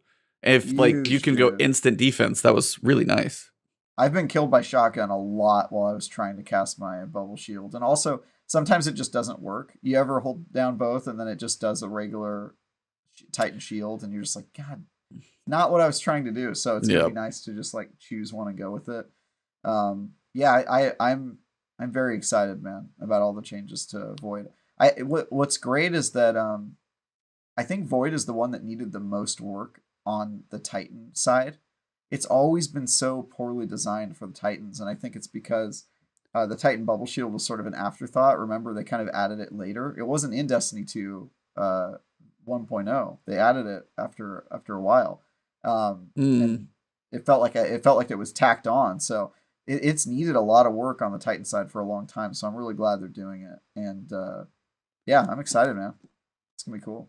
Yeah, I mean, they even mentioned the light subclasses haven't seen a whole lot of love. Void abilities haven't really been developed since 2017, and we're in 2022. So, I mean, 5 years, it's been a little bit of a minute, to say the least. But yeah, they kind of break down the main verbs that they're talking about. I saw somebody give them a hard time for creating, words now, which was funny. But they do mention specific words just for what's happening. Suppress. The target is taken out of any activity of any active ability, and you cannot activate an ability or movement modes. Combatants are disoriented, so that's suppress. Weaken. Targets take increased damage, slowed, and disoriented. Volatile. Basically, if they take additional damage, they'll explode. Also, if they die, they explode. That one always reminds me of Middle Tree Titan. I love the chain explosions when you get that as a Middle Tree Titan. That's way too much fun. Oh, the grenade. And it's just fireworks to go off. So I'm glad to see that's going to be a lot more apparent. Invisibility. I don't think we're ever going to see hunters ever again. I'm pretty sure hunters are just going to be invisible all the time. It's going to suck, I'm pretty sure, and I'll get to why. Overshield, that's going to be our defense, thank God. The player gains protective barrier and that immediately stacks on top of their shields. We know that. It also reduces the damage taken from PvE combatants. And then Devour, the Warlock World of Fun. Players immediately restored to full health upon activating Devour from any source and is granted grenade energy. When the player gets any kill with Devour active, they are restored to full health, granted grenade energy, and the debuff of the buff timer is extended. So Titans, you mentioned the Insta Bubble, very cool. Happy to see that one. The Bastion, so our overshield that we get from basically putting down a wall or the rally barricade. Also, in that video, the rally barricade looks about twice as wide, didn't it? Yeah, that's because there's a new perk. They talked about it. It's like an aspect or something that makes the shield really wide. I think that's a super also. I think they mentioned that that's one of the new supers that you can do in one of the new versions of it. But yeah, they talked about something that was in the ViDoc, I believe. Or maybe it was Void 3.0. God, they've put out so much stuff. I know, I can't. That's why I was like confused. I've overstepped some things, talked about others. Like that was a super, like where you just get a really big Titan wall as one of your supers. Yeah. But basically, you've got the main aspects are going to be the big things. Obviously, the game changers. Controlled demolition, hitting a target with a void ability or volatile detonation will make them volatile. So that's your Middle Tree Titan. Start chaining those explosions and they're going to go off. So that's exciting. You can just have void all the time. Then you've got Bastion. Casting the barricade generates overshield for yourself and your allies. That's the one they showed. So you'll cast it. No word on Cog. We don't know if we're going to get him in here as well. We're trying. We told him it's the option. He can come in whenever. But at this point, you guys literally speak of the devil. He literally just went from off on Discord to on Discord. So I'm gonna. You summoned him. His ears may have been burning. We will see. Controlled demolition. So Bastion, yeah. So you get an overshield. Looks like it lasts for 10 seconds. He runs out, shoots somebody, runs back to the overshield, and refreshes his overshield behind the barricade again. So you can literally have that barricade kind of come and go, and that actually seems really, really cool. And then the offensive bulwark, While you have Hunt Overshield and are inside the Ward of Dawn, grenades charge significantly faster, and you have increased melee damage. So your Ward of Dawn just got nicely more potent, faster grenade charge, increased melee damage, and you gain an additional shield throw with your Sentinel Shield super. So it's working both ways. So that is your Sentinel Shield. So you've got that and the throw and more. Got it. Okay. Yeah, I'm especially. You know what's most exciting about all this is not even the stuff that they've added. It's the fact that they can always add more aspects and fragments and that sort of stuff, and they can just add new abilities, which I feel like there wasn't as much freedom to do under the old. I mean, you had three. Yeah, you had 3 forks. That's all you could do. They were stuck. It was so limiting. Like I've always dreamed of a mod that allows me to pick up my rally barricade and throw it different places. You know, so like deploy it. And then you can kind of sort of like reabsorb it and throw it over here, and then reabsorb it and throw it over here, and just kind of keep using it until it breaks. Because you know, sometimes you put a shield in one spot and it's not, you know, then the situation changes and you want it to be somewhere else. I thought that'd be cool. So I just want to see the new stuff they come up with that we don't know about yet. Yeah, and that's what I'm wondering about. So we'll cover it kind of in the TWAB a little bit, but they mention. New players are going to have set abilities kind of unlocked from the start. And it sounds like some of the best ones. Like new players are going to start with the good ones and then kind of flesh out the other stuff. If you've been playing for a while, you're going to have just about everything except a few things they said that we're going to unlock after the raid, which is weird timing, but they will be there. Probably because they're game changing. I was kind of thinking, I was like, okay, so we're going to wait on the game breakers like Oppressive Darkness with every grenade, which we'll get to. That was crazy. Can you believe that? Also, I'm kind of bemoaning the fact that everybody gets suppression grenades, because that I really thought that was something that made the Titan Defender subclass unique. So, but in theory, like we're going to get a little bit of everything that we haven't had either. So there are some good ones. That's true.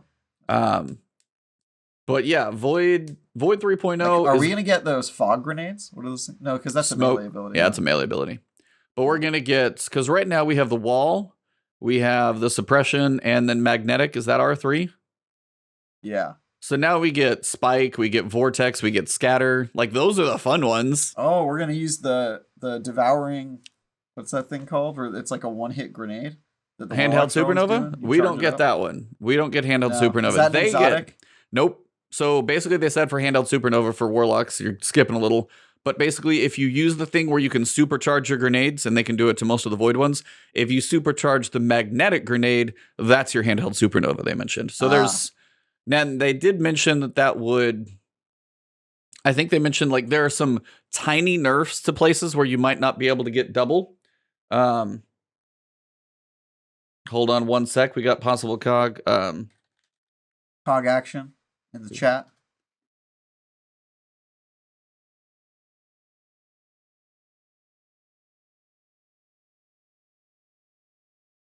Oh, he joining. Yeah, he's coming. We're getting cog in. So mid join points, about an hour and 20 in. We got the cog join. And that means I've also got to be on my fast click Twitch here. It'd be like cog joins and switch scenes. I can't wait. I'm going to see how quickly you do it. I just got to know if he's start recording and joining. 5, 4, 3. Come on, cog. Hit my timing. Give me 2. Come on. 2.5. 2 3/4. I'm counting up now. He's just like in the bathroom right now. Like nowhere near. He's starting recording. He's and joining. Join. Anytime join. This is great content right here. Anytime. Best part of the podcast right here. Just waiting for cog. Anytime. Loving it. Absolutely loving it. Yes. Okay. So right now what we're waiting on is cog to click the button. We need him to go ahead and click the join button. And now. He's definitely in the bathroom right now. Yeah. Definitely in the bathroom. He is dropping the kids off at the pool. He will be here in a minute.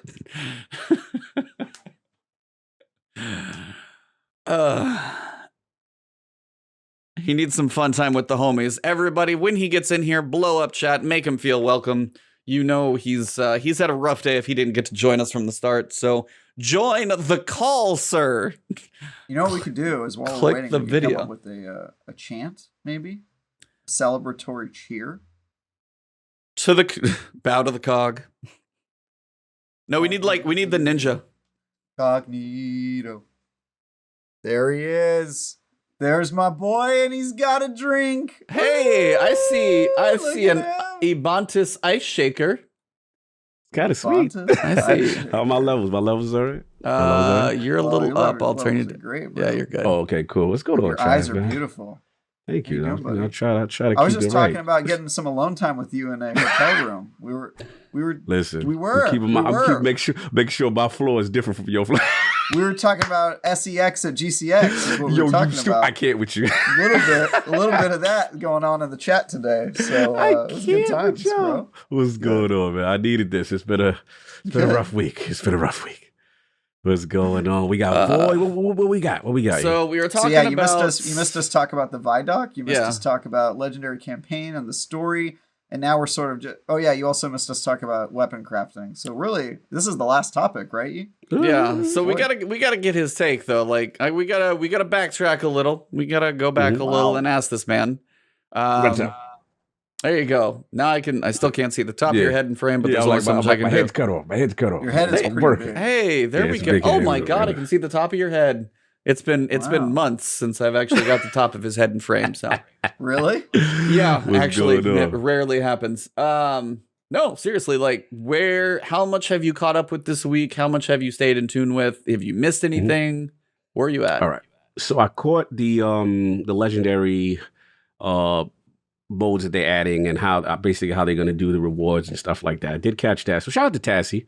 I did catch a little bit of that. But as far as the void stuff, this is where I need to be. I have not really caught up with that. Okay. But as far as the campaign, the initial trailer I saw, everything was cool from that. So I'm pretty much where we at right now, where I jumped in.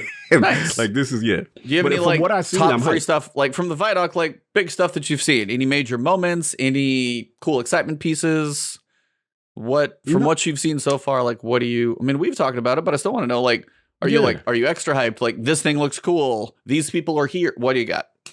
Yeah, no, I liked it. I definitely like the fact that we had, from a story standpoint, you know how I am with all the characters being in there, right? So you're seeing Shax. Shout out to Saladin. I was happy to see you because you're never around when it's on. When it's on, Saladin does not know. It's never around. Didn't see Osiris in that video. I know. And sorry, that's what I was talking about. Shout out DJ. DJ was on. It's a wrap. DJ was on the stream with us. I grabbed him up, and I'm like, it's no mention. I don't see. Like, it just don't. I think when she breaks out, she do the ooga booga, she gonna dump a body bag on the floor and say, see, I delivered him to you. Like I said. Yeah, here he is as he dies in your arms or something. I just died in your arms tonight. Bro, it looks spooky. And the fact that Saint 14 I saw him in that group, with Akora and everyone, that was interesting. So yeah, that was my only main concern. But as far as the story stuff, it looked good, man. I liked what I saw from the ViDoc. I definitely, no complaints from me. I still feel they're holding out, though. I still feel there's still more, and they're not giving us a lot about the raid. You know, the typical. They got to stretch this thing out. Oh, yeah. Weapon crafting. Thumbs up, thumbs down. Where you at? All right. As I got more information, I'm warming up. Okay. The question now becomes, with those, because they almost have that red outline, right? Yep. So with that, is it going to be a situation where my question to you guys, is it going to be a situation where there are set randomization on the perks that you acquire, and then you can get the beefed up versions afterwards? Like that's my question. We don't know 100%. We were kind of talking about this, basically the assumption we think you get a weapon with subsistence rampage. Cool. It's got the red outline, so you can get the Resonant Alloy to do whatever the little mini quest activity is. Our assumption is you're going to do said little activity, unlock rampage for your crafting table permanently, we hope. If it's not, that is a bad choice. So we're hoping that's a more permanent thing, because you're going to have to level up your weapon to 20 anyway, so that's the thing. Right. My guess would be we don't have a way to unlock an enhanced perk in the first place. So I'm assuming we have to unlock rampage. And then as you level up the weapon, if you have rampage, then when you get high enough on said weapon, rampage enhanced then becomes unlocked to go with it. That's the way it logically would make sense in my mind. And if it's not, then in my opinion, they may have done something wrong, but hopefully that's how they do it, because that's the way, at least in my head, that makes some sense. Yeah, that feels right to me. I think that I'm coming around on it. I definitely feel that this makes a lot of other weapons going to be obsolete with these soft sunsetting, yeah. Soft sunsetting, crazy. What you think, Trav? I don't think it's a bad thing. I think you're right, but I don't think it's a bad thing. Yeah, I don't necessarily think it's a bad thing. Yeah, I also think like a lot of things we're going to do it anyway. Like the weapon traits thing, I think was already going to make a lot of weapons obsolete. I feel like there's just so much. This was the right time to do it if they're going to overhaul the way weapons work anyway.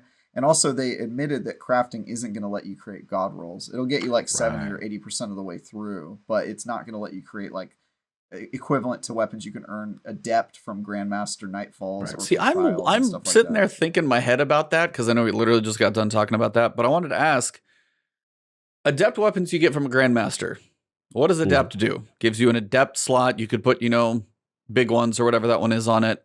But on the crafted weapons, I haven't seen really a place that we're going to get enhanced perks anywhere else. So in theory, the enhanced perks like Rampage, auto-loading holster, if you have an enhanced version of those, that adept weapon isn't going to do much for me. Now, if you have raid-specific perks you can't get somewhere, raid-specific traits that really set something apart, maybe.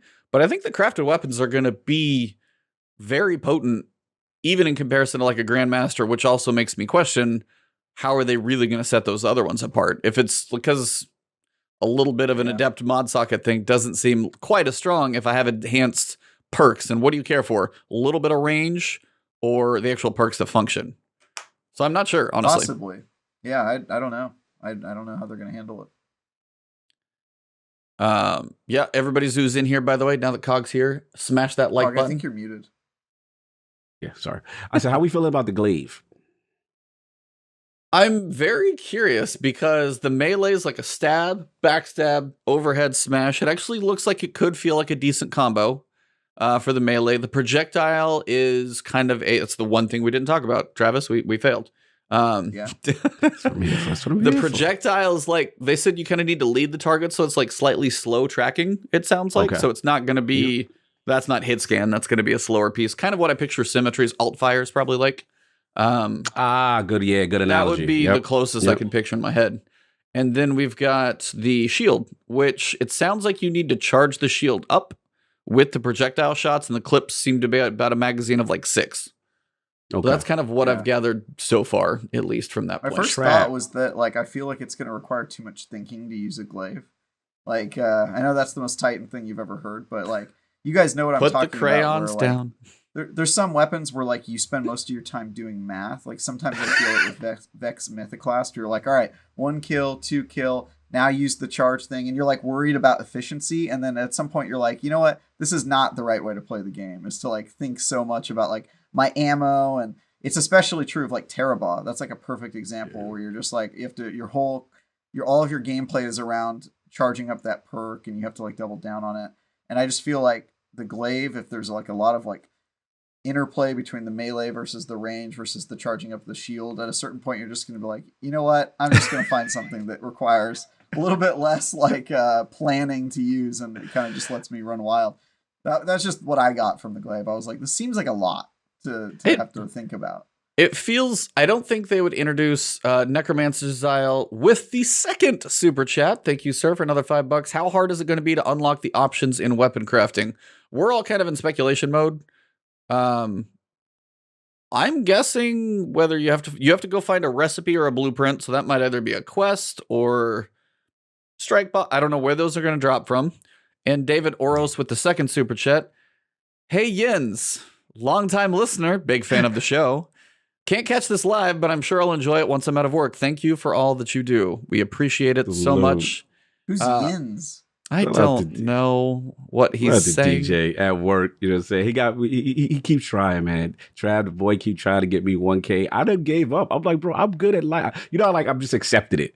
It's like some people that's where I am with Vex. That's where I'm with Vex. I've just accepted. Like, I'm this far gone. I don't need to start my journey down 60 raid runs for this thing. I'm good. Like, yep, we do it. And someone in the clan gets it again. Continue. Yeah. To answer the first question, I was just going to say, I think unlocking options in crafting is going to be very similar to unlocking catalysts for weapons. There's some randomness in terms of getting it to drop, right? You've got to get a thing to drop that has the perk on it. And then you do like a mini quest that probably involves just like mostly killing things or doing specific small activities, and then you unlock it and then you have it forever. I think it'll be just like getting catalysts. It wouldn't be it wouldn't be Destiny without some form of RNG in the process of collecting it. For sure. Yeah. Biggest thing I can say is like any of the red outline weapons, look at them. Don't just be like, oh, this side. Don't delete that without looking at it, please, because that's where you're going to be getting those from. Spend a little time, use that random sidearm that dropped, get the perks off of it. Then you can probably deuces and put it in the trash. But for the time being, get the perks, get the quest done, get what you need out of it. Then you can move on. Absolutely. But yeah, definitely. I had one random question that I missed that I had to ask y'all. For Travis. What you think is the random 3 little worms in the cinema? Like they look like 3 Zols in the water. Did y'all see that? Oh, the 3 worms. That looks like almost like a throwback to like Fundament, or because again, you've got Akka that's been killed. Zol Akka was killed by Oryx, however, but that's that one. Zol we killed on a strike, which is still fun. So the 3 left are Yol, and Ire or something like that. There's 3 other ones. That's probably them. If that's some weird, if we get a cinematic where, you know, Savathun's having a nightmare about the worms or something, yeah, then sign me up, because that would be actually pretty awesome. I think like the worms have to appear in her throne world, right? Because they're such a big part of her history. Yeah, I picture that as like some cinema, because it looks like Ikora is looking out over some like kind of like white sand desert with a little mini crater and a couple crystals, and then it looks like the same thing and the worms are all around. So I don't know if it's an Ikora cinematic for something that she sees or some vision of Savathun's mind, but I definitely know what you're talking about. I was like, why are there 3 giant worms? This is a big deal. Come on. I was like, what's going on here? I had to ask that. All right, now I'm caught up with what I wanted to ask. I'm very interested in what happens, because also there's sort of a betrayal going on here. Like Savathun is sort of or turning her back on the deal that they made with the worms all those years ago, and I feel like that's got to have repercussions. Like if we're trying to take out Savathun, are the worms our allies now? Technically, like they kind of want revenge on this lady as well. Are they going to starve? Because it's kind of like, don't the worms eat the hive when they don't give them enough violence? You know what I mean? So like, are they just going to starve to death now that they don't have an army killing for them? Like I'm just very interested in how that's going to evolve the story and that sort of thing. But or it's going to make this is all crazier. So deep in the lore. I would be really surprised if they focused on any of this, just because it's so like. It's got to be like, what, 98% of fans have no idea what a hive worm god is, or something like that. I would agree. Or just not going to know what the heck we're talking about. So that's always been the problem with Destiny's story. I just don't know how deep they can go in the game. I will say I was very happy to see Keitel. I was like, okay. Yeah, we talked about that part. We talked about how... Season of the Risen. Cog, maybe you agree with this. Keitel's existence and the nature of that season pretty much confirms Savathun's not going to die in the campaign.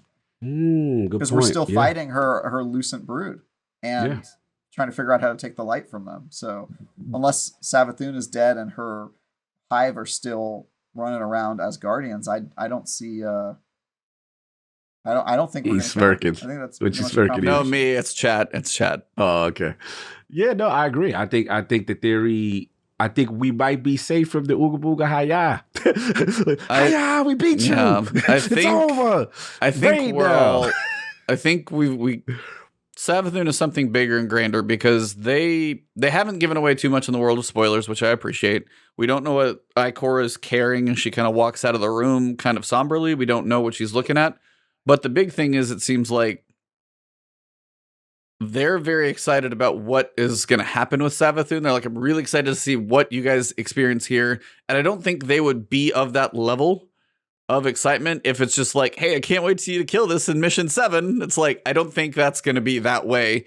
And we also know that the pyramid ship is not her. Like the raid boss is not her. They've mentioned some ancient evil or whatever that's going to be. So again, are we helping her detach from the darkness and the worm? What I was laughing at in chat, by the way, somebody was just like, final Savathun encounter would be called D-Worm Savathun. And I just joked and I said ivermectin actually has a use now. So if you've been keeping up with the news, you know what I'm talking about. I may have pissed off half of our audience right there, but some of you guys know what I'm talking about with that one. Anyway, but I think the idea is like Savathun does feel like something that's going to have a longer chain of events to it. And I think that's exciting, and that's what we've all wanted. Yes. No ooga booga. Finally. Yeah, but I mean, campaign we talked about. Legendary campaign. Did you see the rewards for that thing? Did not. Okay, so that I want to touch on for you because this is big. So, legendary campaign, what are the main rewards?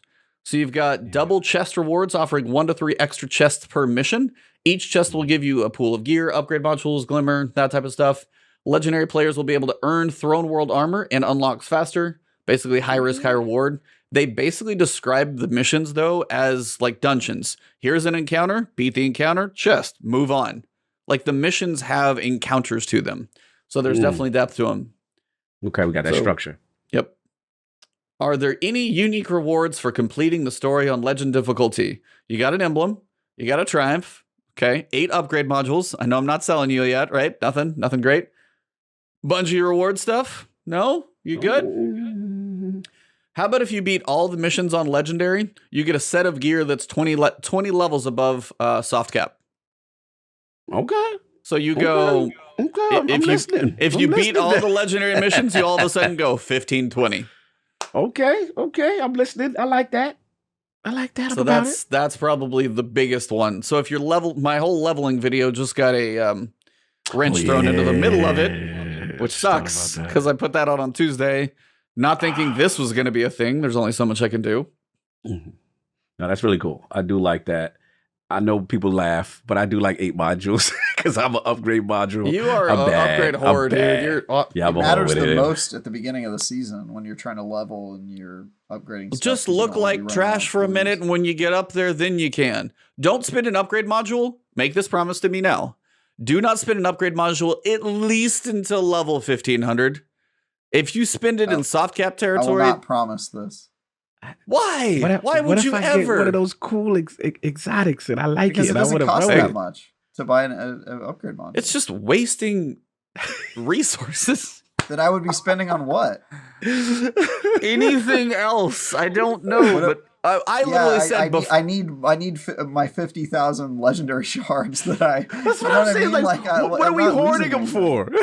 Yeah. They are there to be used. I didn't even say the powerful cap. I just said the soft cap, and you can't even give me that one. Like, everybody listening to this, I don't like using rubbish weapons. That's I what really, it is. It's so painful. It's painful, bro. You're going to be doing so much. You ever use a blue shotgun that's got 3 We're going to be doing so much and crafting stuff. It doesn't matter.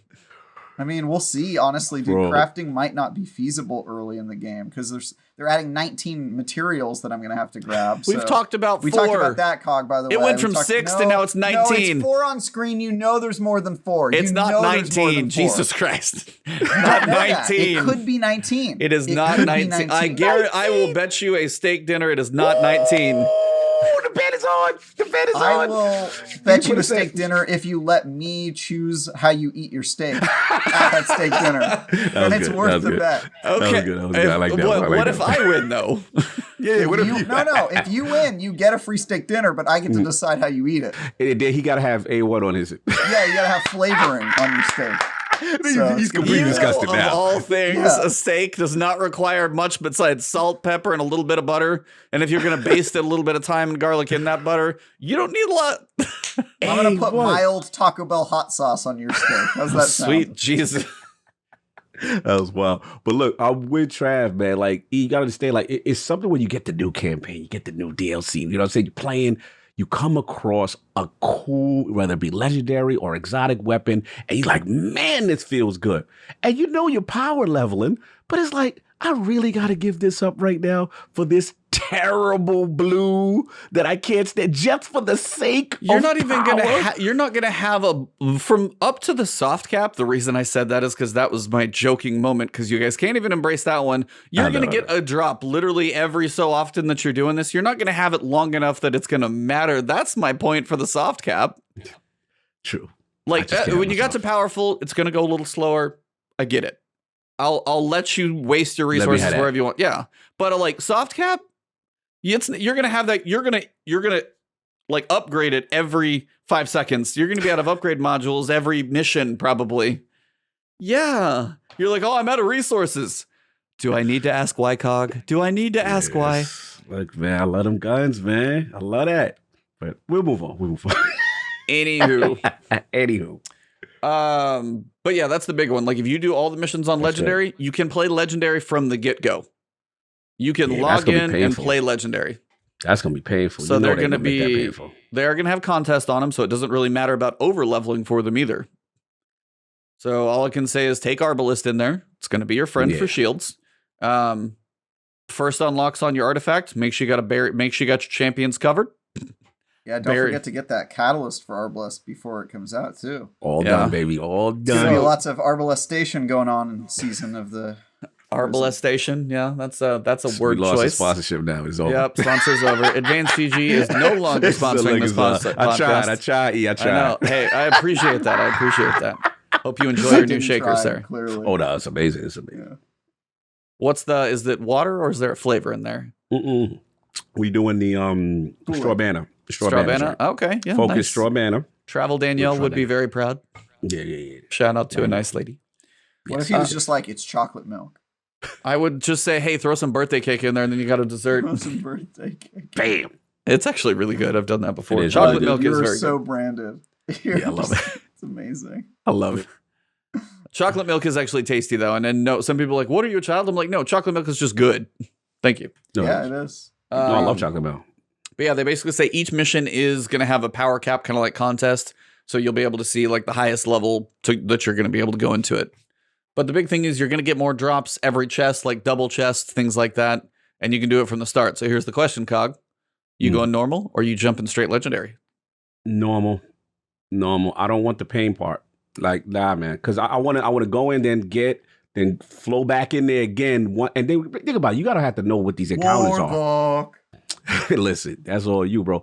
I'm gonna tell you right now, a Warlock, we studying each segment because you know what they're gonna do, Track. Come on, you know they're gonna replace a couple of witches and stuff. They're gonna put champions in a spot. They're gonna put ogres. So like they're gonna change fundamentally. I feel the encounter with replacing it with like certain pain point enemies. That's my guess. Of course they are. They have to do something to distinct legendary, yeah, right? We know so if that. I master the encounter, right, and I try to figure out where to stand and what's going on, then I'm like, all right, now I'm a better idea. But y'all going in?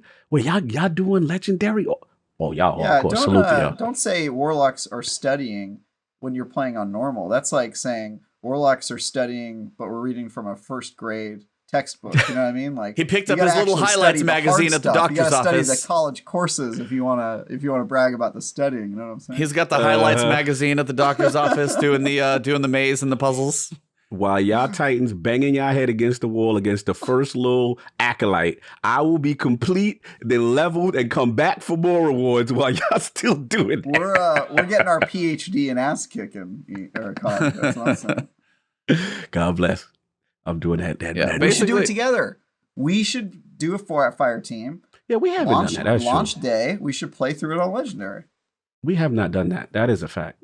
And we should stream it. That is a fact. I will too. be streaming. That's a guarantee, but you could co-stream. That's right. Are you going to be playing launch day, Cog? The thing is, but you know the rules, though. Here's the issue. The issue is we've been around long enough to know the server rules that day. That's what I'm wondering about. Worried about. Yeah, sorry. Maybe for the first hour or two, though. There'll be a queue. But we'll get in, right?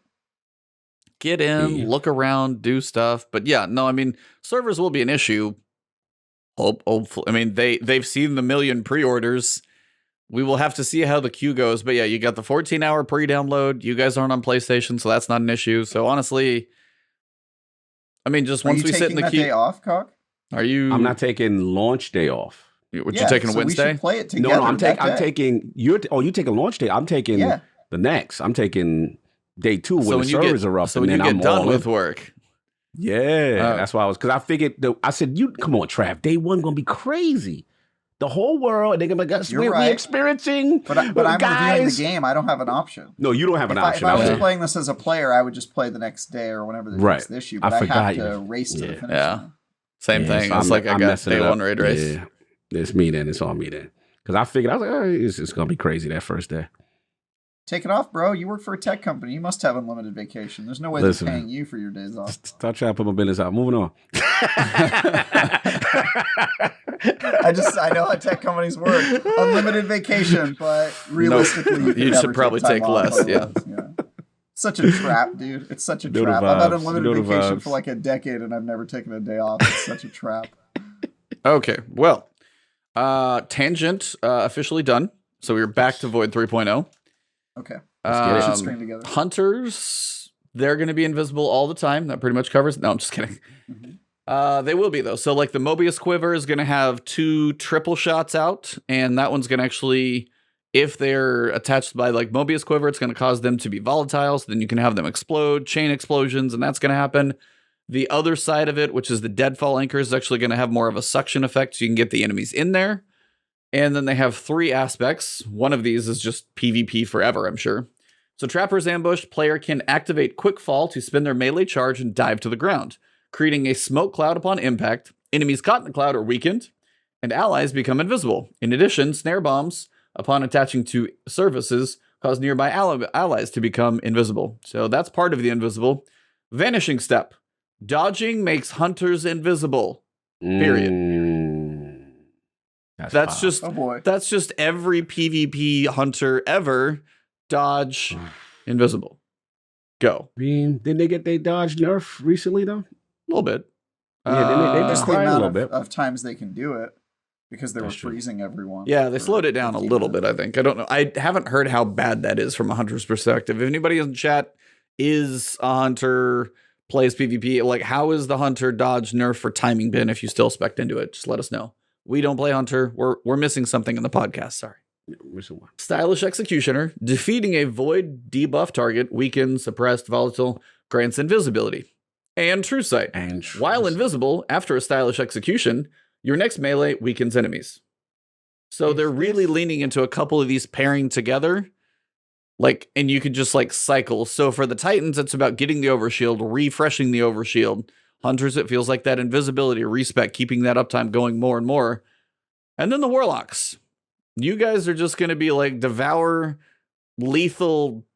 You guys are going to suck to fight against. And PvP is going to be real interesting. So you get a new melee. Pocket Singularity. Fires an unstable ball of void energy that detonates when it nears enemies and pushes them away from the blast, making them volatile. So picture a shotgun rusher now being Pocket Singularity if you can time it up right. Then you get to hit them, push them back. And if you kill them, they're going to explode. Fire. So double wins. You've got your Nova Warp. Super lets Warlocks quickly teleport from one spot to the next, and players can choose to let loose with a deadly Void Eruption. We know about that.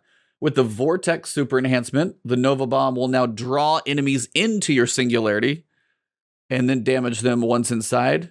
Casting a Nova Bomb with the Cataclysm Enhancement will cause it to travel slow as before and then split off into projectiles. That's pretty standard. But yeah, your Vortex one is now going to have the bring into my Vortex of Doom situation. Almost, yeah, like a Duskfield vibe. I'm getting like, yeah, okay. By the way, Duskfield, please put that back for PvE at least. PvE, that grenade is now just pointless. You're like, oh, cute. They just like walk through. Walk around. You're like, what are you doing? Just know that Yeah. if you don't like it in PvP, fine. Turn the functionality back on in PvE. Just saying. Yeah, I agree. Now, here's where you're going to have some fun. If you haven't seen this stuff yet, you are in for a good time.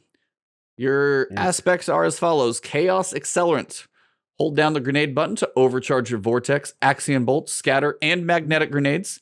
Magnetic Grenades overcharge into Handheld Supernova. Every class has every grenade, in case you didn't know. Whoa. Suppression Slow down. for Warlocks. That's crazy. So magnetic grenades overcharge into supernova? Yep. Yeah, that's the way they're giving everybody the handheld supernova. Yeah, so that's how you're getting Handheld Supernova and keeping it, but you're also getting every grenade. So you have Void Wall, which you haven't had. You're Never gonna had have that. You're gonna have I don't suppressing. even know about that life. Suppression grenade. Yeah. You're gonna have that. It's gonna be weird. It's gonna be super weird to like That's weird. Yeah, have a I can't even suppression. imagine a Titan using like the like charging it up. It's gonna be weird. We don't get to charge it. Is that not you clear? get to charge it? We don't get to charge the grenades. That is still a Warlock only thing. So the magnetic grenade is everyone, but warlocks can charge them. Correct. That's Then right. Titans should keep the suppression grenade. This is offensive to me. Everybody gets their grenades. We all get our little tweaks. So feed the void. Defeat an enemy Wait, with what is the Titan tweak then? like Yeah, ours which I is, get. we're leaning heavily into the overshield. Stand behind a barricade, get an overshield. Now the overshield can buff you for 10 seconds. Go back behind the barricade, rebuff that overshield, and get it again. So Titans are leaning into the overshield. Pretty Well, I sure. meant the grenade.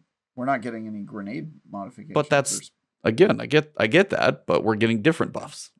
He like, we've been cheated. Warlock is getting Hunters- Why the warlocks getting that? Hunters aren't I'm just getting. saying if they're making grenades ubiquitous.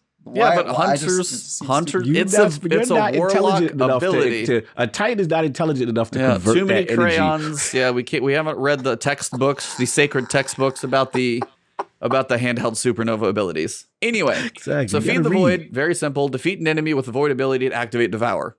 So if you defeat an enemy with a void something, you're going to get devour active. Oh, that's Now- the flow. That's bottom tree. That's the flow. Go ahead. Now, there's an exotic that pairs with this next one, and the Void Devourer. I swear, Devour is never going to turn off for you. Child of the Old Gods, cast your rift to summon a Void Soul. Mm. When you damage an enemy with your weapon, your Void Soul will launch itself towards the enemy and detonate nearby, attaching draining tendrils, which deal damage and weaken the target, so they take more damage. Don't wait, there's more. When your Void Soul deals damage, it restores either melee and grenade energy when you're standing in a healing rift, or health if you're standing in an empowering rift. In empowering? Empowering Oh, can we heal you. lit. Defeating Oh, an we lit. enemy who is being drained grants rift energy, so you can start that cycle all over again. Hold on. In case you didn't think it was good enough, there's an exotic that goes with that. What we got? I gotta find the exotic. Where the hell's the exotic? That's fire. Let me tell you right now, like Hold on, I got it. Okay, while you doing that, I got it. warlocks, I call them the snitches. Anytime you got snitches as a warlock, now you're telling me I can send them out. They're going to drain people. I could use it in power. Basically, Void now has transformed like significantly. Yes. Like that's an arc play. I used to play like that with arc. That's crazy. Wow. Who's this designer? Who's Hold this on. Samuel Dunn? Give him a raise. Here's your Who's this guy? exotic. Yeah. Who's this guy? I I like will him. say the exotics, I feel like the hunters got the shaft on the exotics. So I will say Travis, in the grand scheme of things, he gets that. We got some decent exotics. I think hunters got the shaft on the exotics. Yeah, We'll cover those. I'm not upset at all with what Titans get. It's going to be all about overshielding. Yeah. It's going to be cool. Okay, so warlocks, your exotic, which I'm going way out of order, but we just have to do this all together so Bring it down. Cog can embrace this. What we got? The new secant filaments with the devouring rift perk. Wait, hold on. It's It's arms an or exotic boots? boots. Oh, we got boots. Oh, we never get We got boots. Let's go. boots. Continue.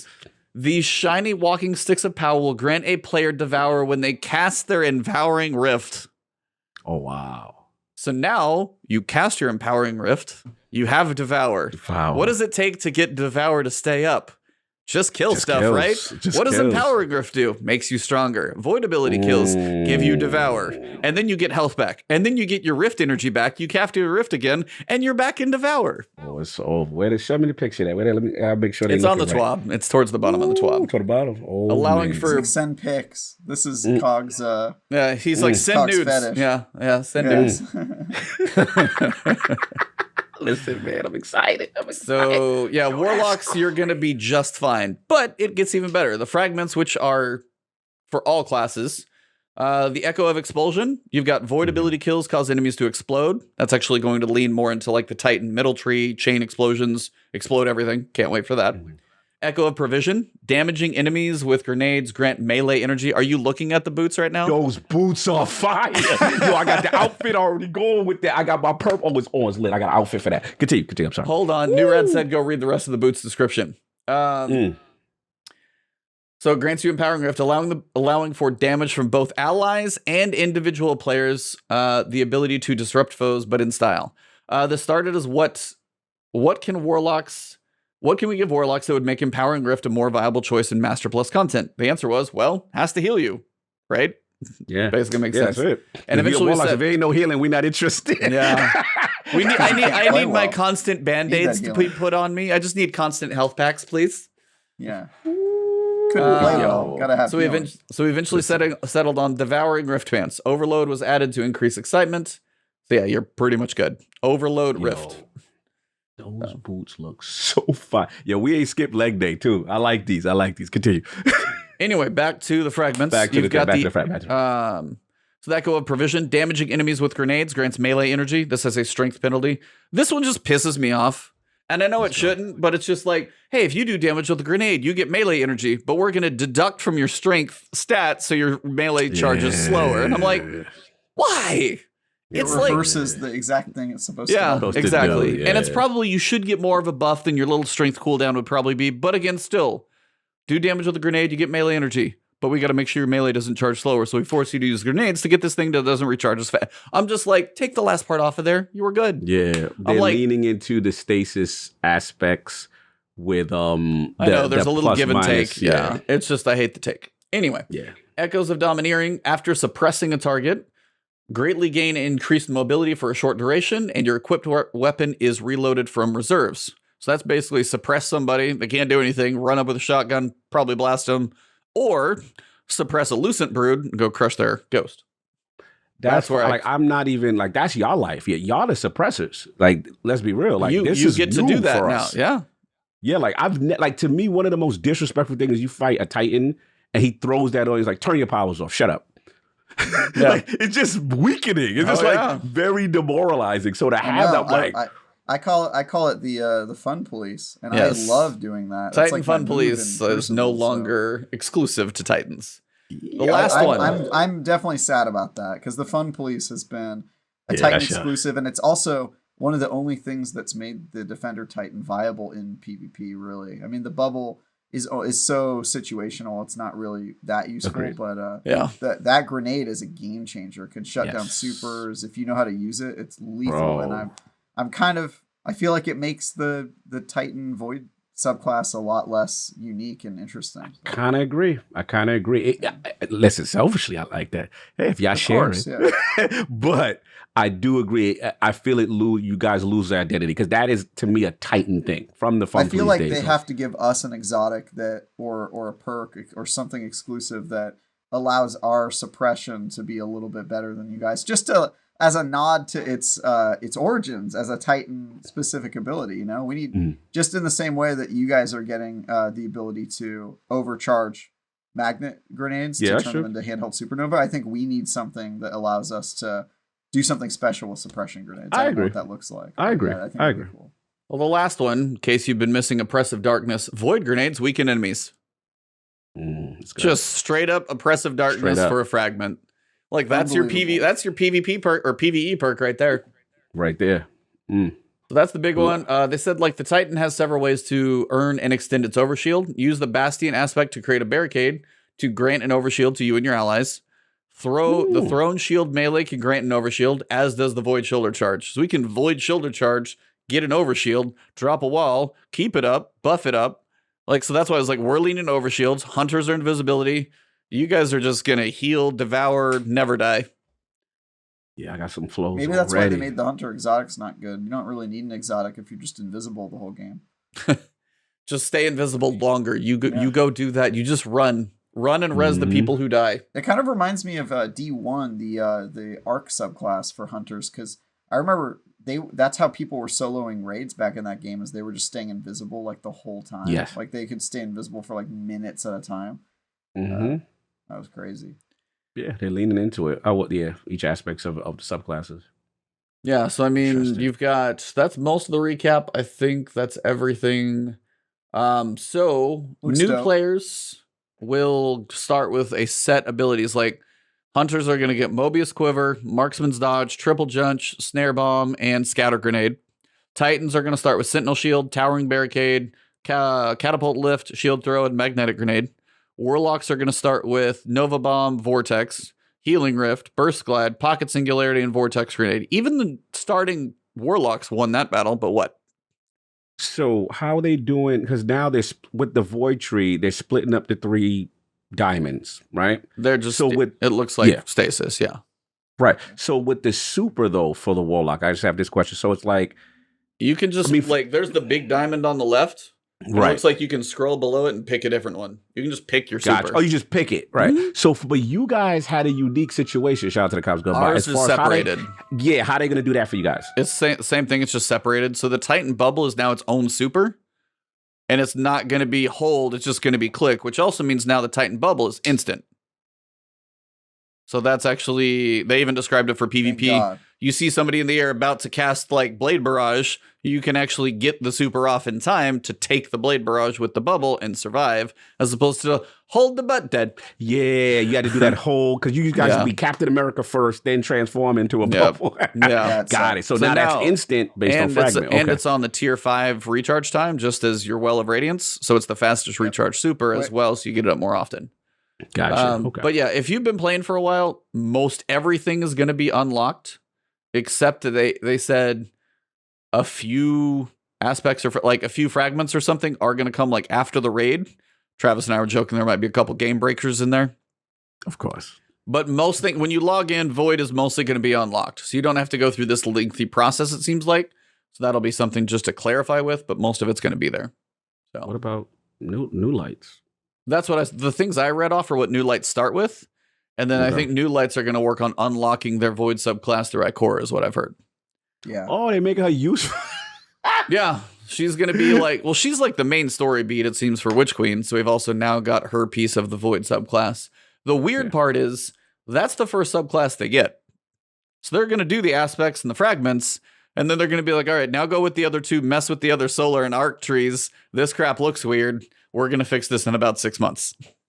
Predictions. Who's going to be the solar and arc NPC vendor?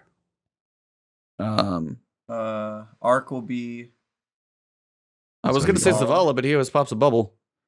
Mm-hmm. Yeah, that's true. But he'll probably I want Anna Bray should be arc. Because she's a hunter. And she's got like the arc stuff, you know. I'm trying to think who's used solar. Isn't Saint?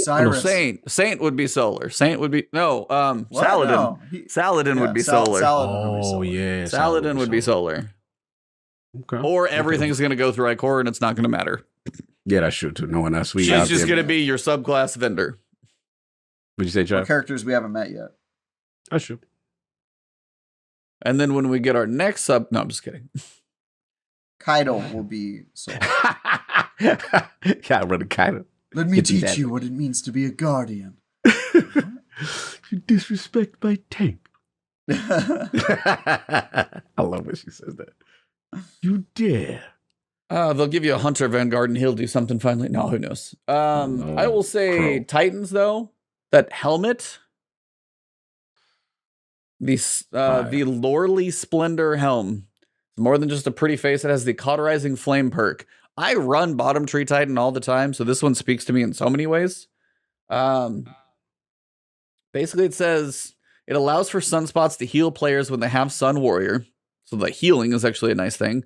Critically wounded, no big. The perk will ensure that a sunspot is created in your location to give you one last fighting chance with that perk and grenade melee recharge and supers. Plus more damage, always a good thing. And it just looks amazing. It looks cool as hell. Like some like Roman centurion type joint. Like, and I got like fire wings on my head. This is amazing.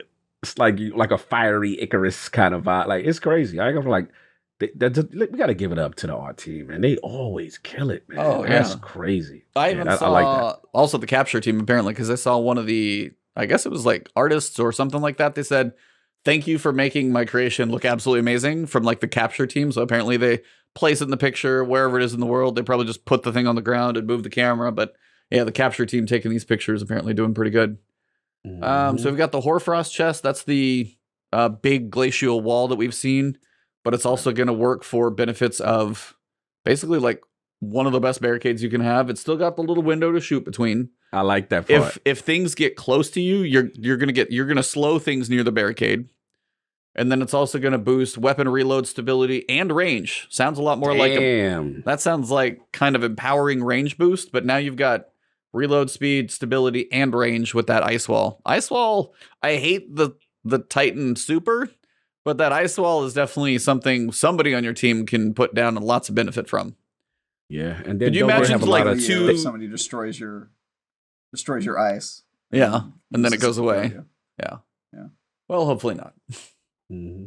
You have the best boots ever, so you just Warlock Rift for all those things. So You've also got some gauntlets, so those are going to be fun.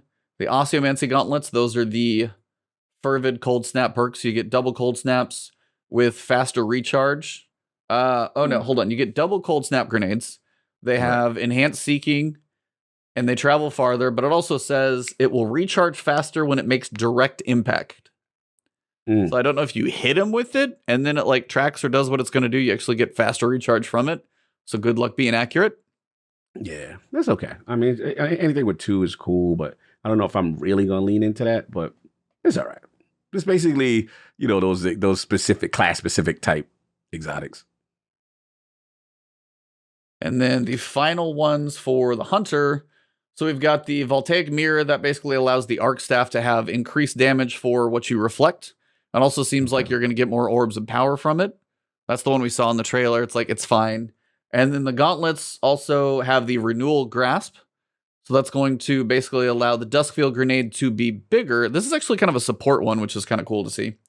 So it gives Guardians a much larger radius for their Duskfield Grenades, while also nerfing incoming damage for all allies within the Duskfield Grenade. Any targets locked within the space will also deal a reduced amount of damage. So go out there and make the Hive cry. So it's almost like a bubble you can stand in, less incoming. Less incoming damage, and then they do less outgoing damage if they're in it too. So it's really going to allow you to kind of almost throw that bubble at your feet for more of a defensive situation, which is kind of, it's a unique one. I don't know how it'll play in support, but it does give Stasis Hunters some support. Yeah. I feel that the Hunters didn't get the good end of the stick out of this, though. Yeah, I do feel the exotics for the other two are pretty fire, especially like yours and then our Fire Helm. And then all of a sudden, I don't think Hunters won this one. Yeah, I don't think. Pour one out for the Hunter exotics this time. Oh, well. Continue. They did reiterate the downtime. You've got 14 hours of server downtime on the 21st at 7 p.m. Pacific. The preload, if you are on PlayStation... Is that the longest Destiny's ever been down? I don't know if it's the longest, because I feel like we had 14 or 15 hours for something else, too. Because I feel like we've had downtime for something. I can't remember what. Was there downtime before Beyond Light when like the Arrival darkness crept into the director and they kind of like kicked us out? But I think it was like 6 to 8 hours. And they finished it early. I don't think it was this long. Mm-hmm. But I don't know if they would have done... if they do server downtime and there was like an event at the end of Season of Arrivals, was it Arrivals before Beyond Light?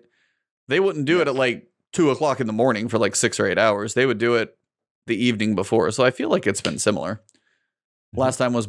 So, just my guess. But again, if you're on PlayStation, make sure you start your preload. And also, before the time is up, you need to download compatibility packs as well. So once the hotfix has been applied, basically once Witch Queen is on yours, you need to boot it up, try and log in, and then it's going to download the compatibility pack. So just want to get that out there. Yeah, I really think y'all on day one doing this. With all of this, we know what's about to happen. Continue. No, I mean, you can get the patch. Servers, we know there's going to be queues, but you need to get the patch beforehand is all I'm trying to say. Yeah, for sure. But other than that, I mean, you got artists and movies of the week and all that fun stuff. Next week, we know they are going to cover Gambit. Said it's going to be a lighter TWAB and Gambit next week.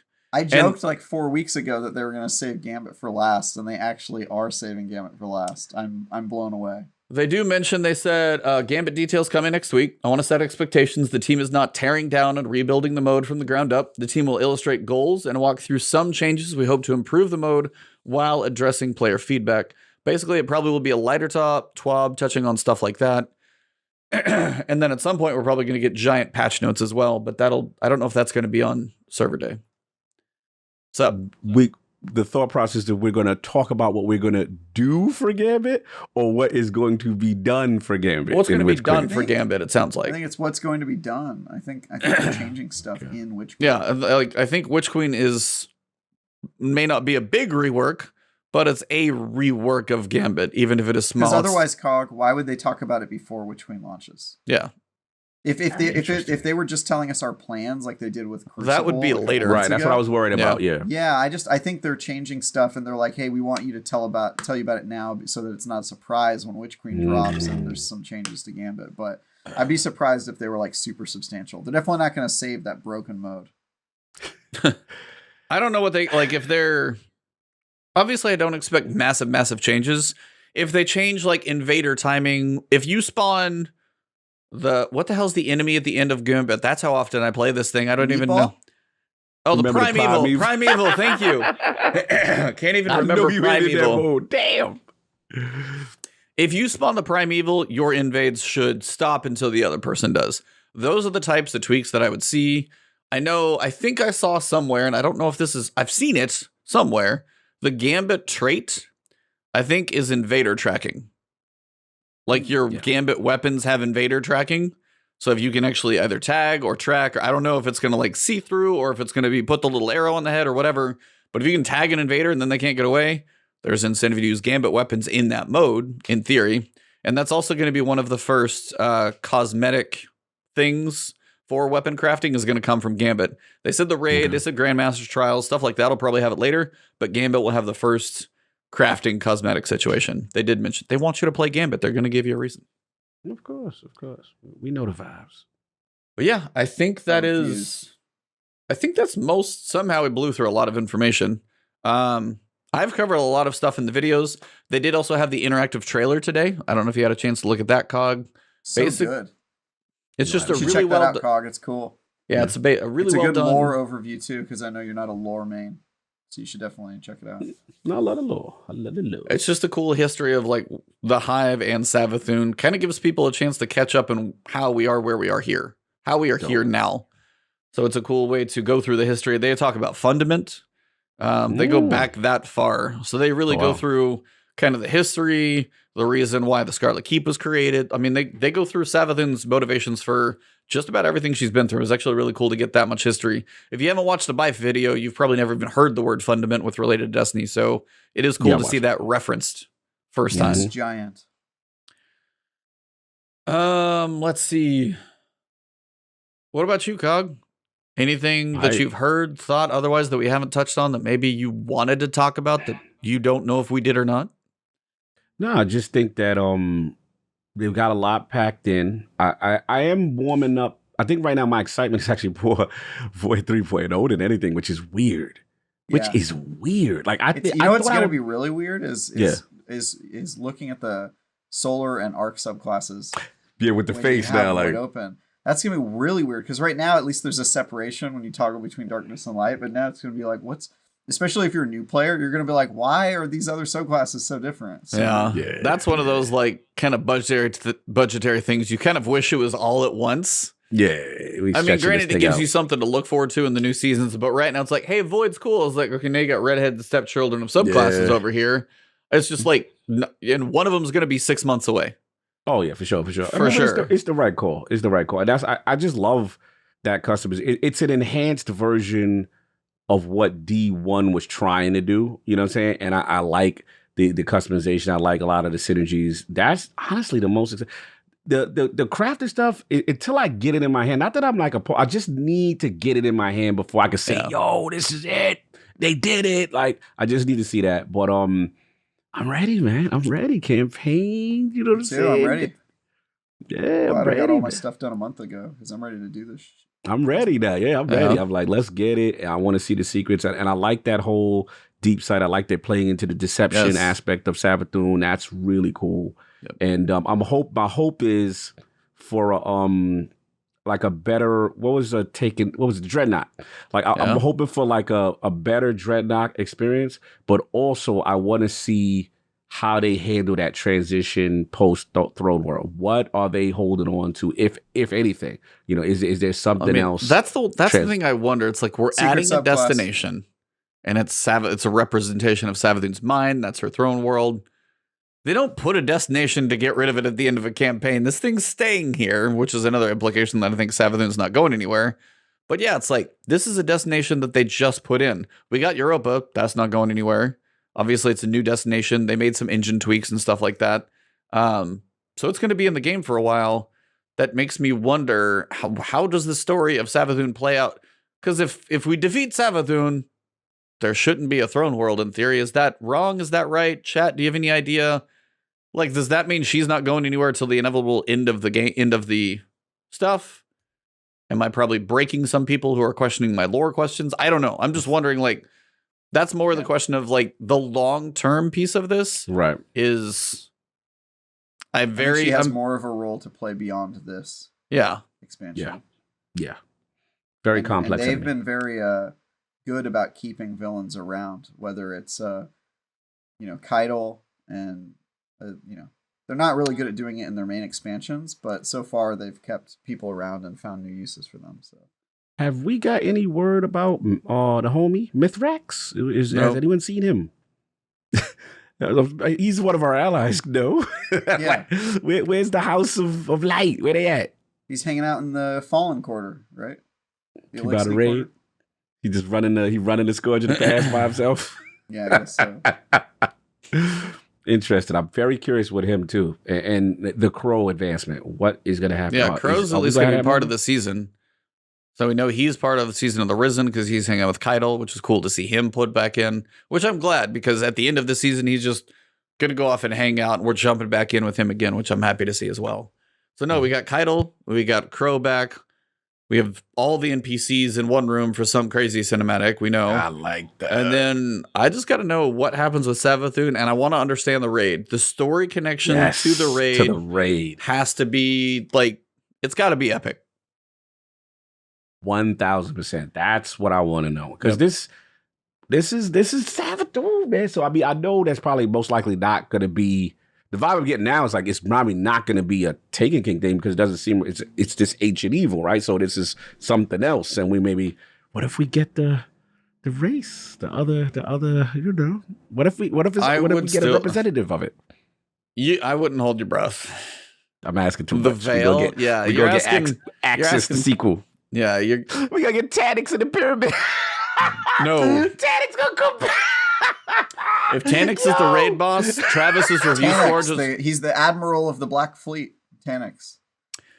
If Tannix is the raid boss, I think Travis's review just dropped by 3 points. Yeah. That would be really tough. You can't give a game a bad review because they use Tannix as a boss again. But you can definitely talk about it for 4 paragraphs and just really question the storytelling chops of the game. But yeah, I'm still hopeful that the thing they're holding on to, I think at this point I've kind of given up on them holding out for a secret subclass in the the poison subclass, even though all the evidence is like pointing to I think it's something they wanted to. Yeah. But I don't think they could build it, balance it, and I think Stasis scared them because it came out so busted. They had to nerf it 4 times, still was like all of those things. I think that scared them so much and they had to take so much time trying to fix that.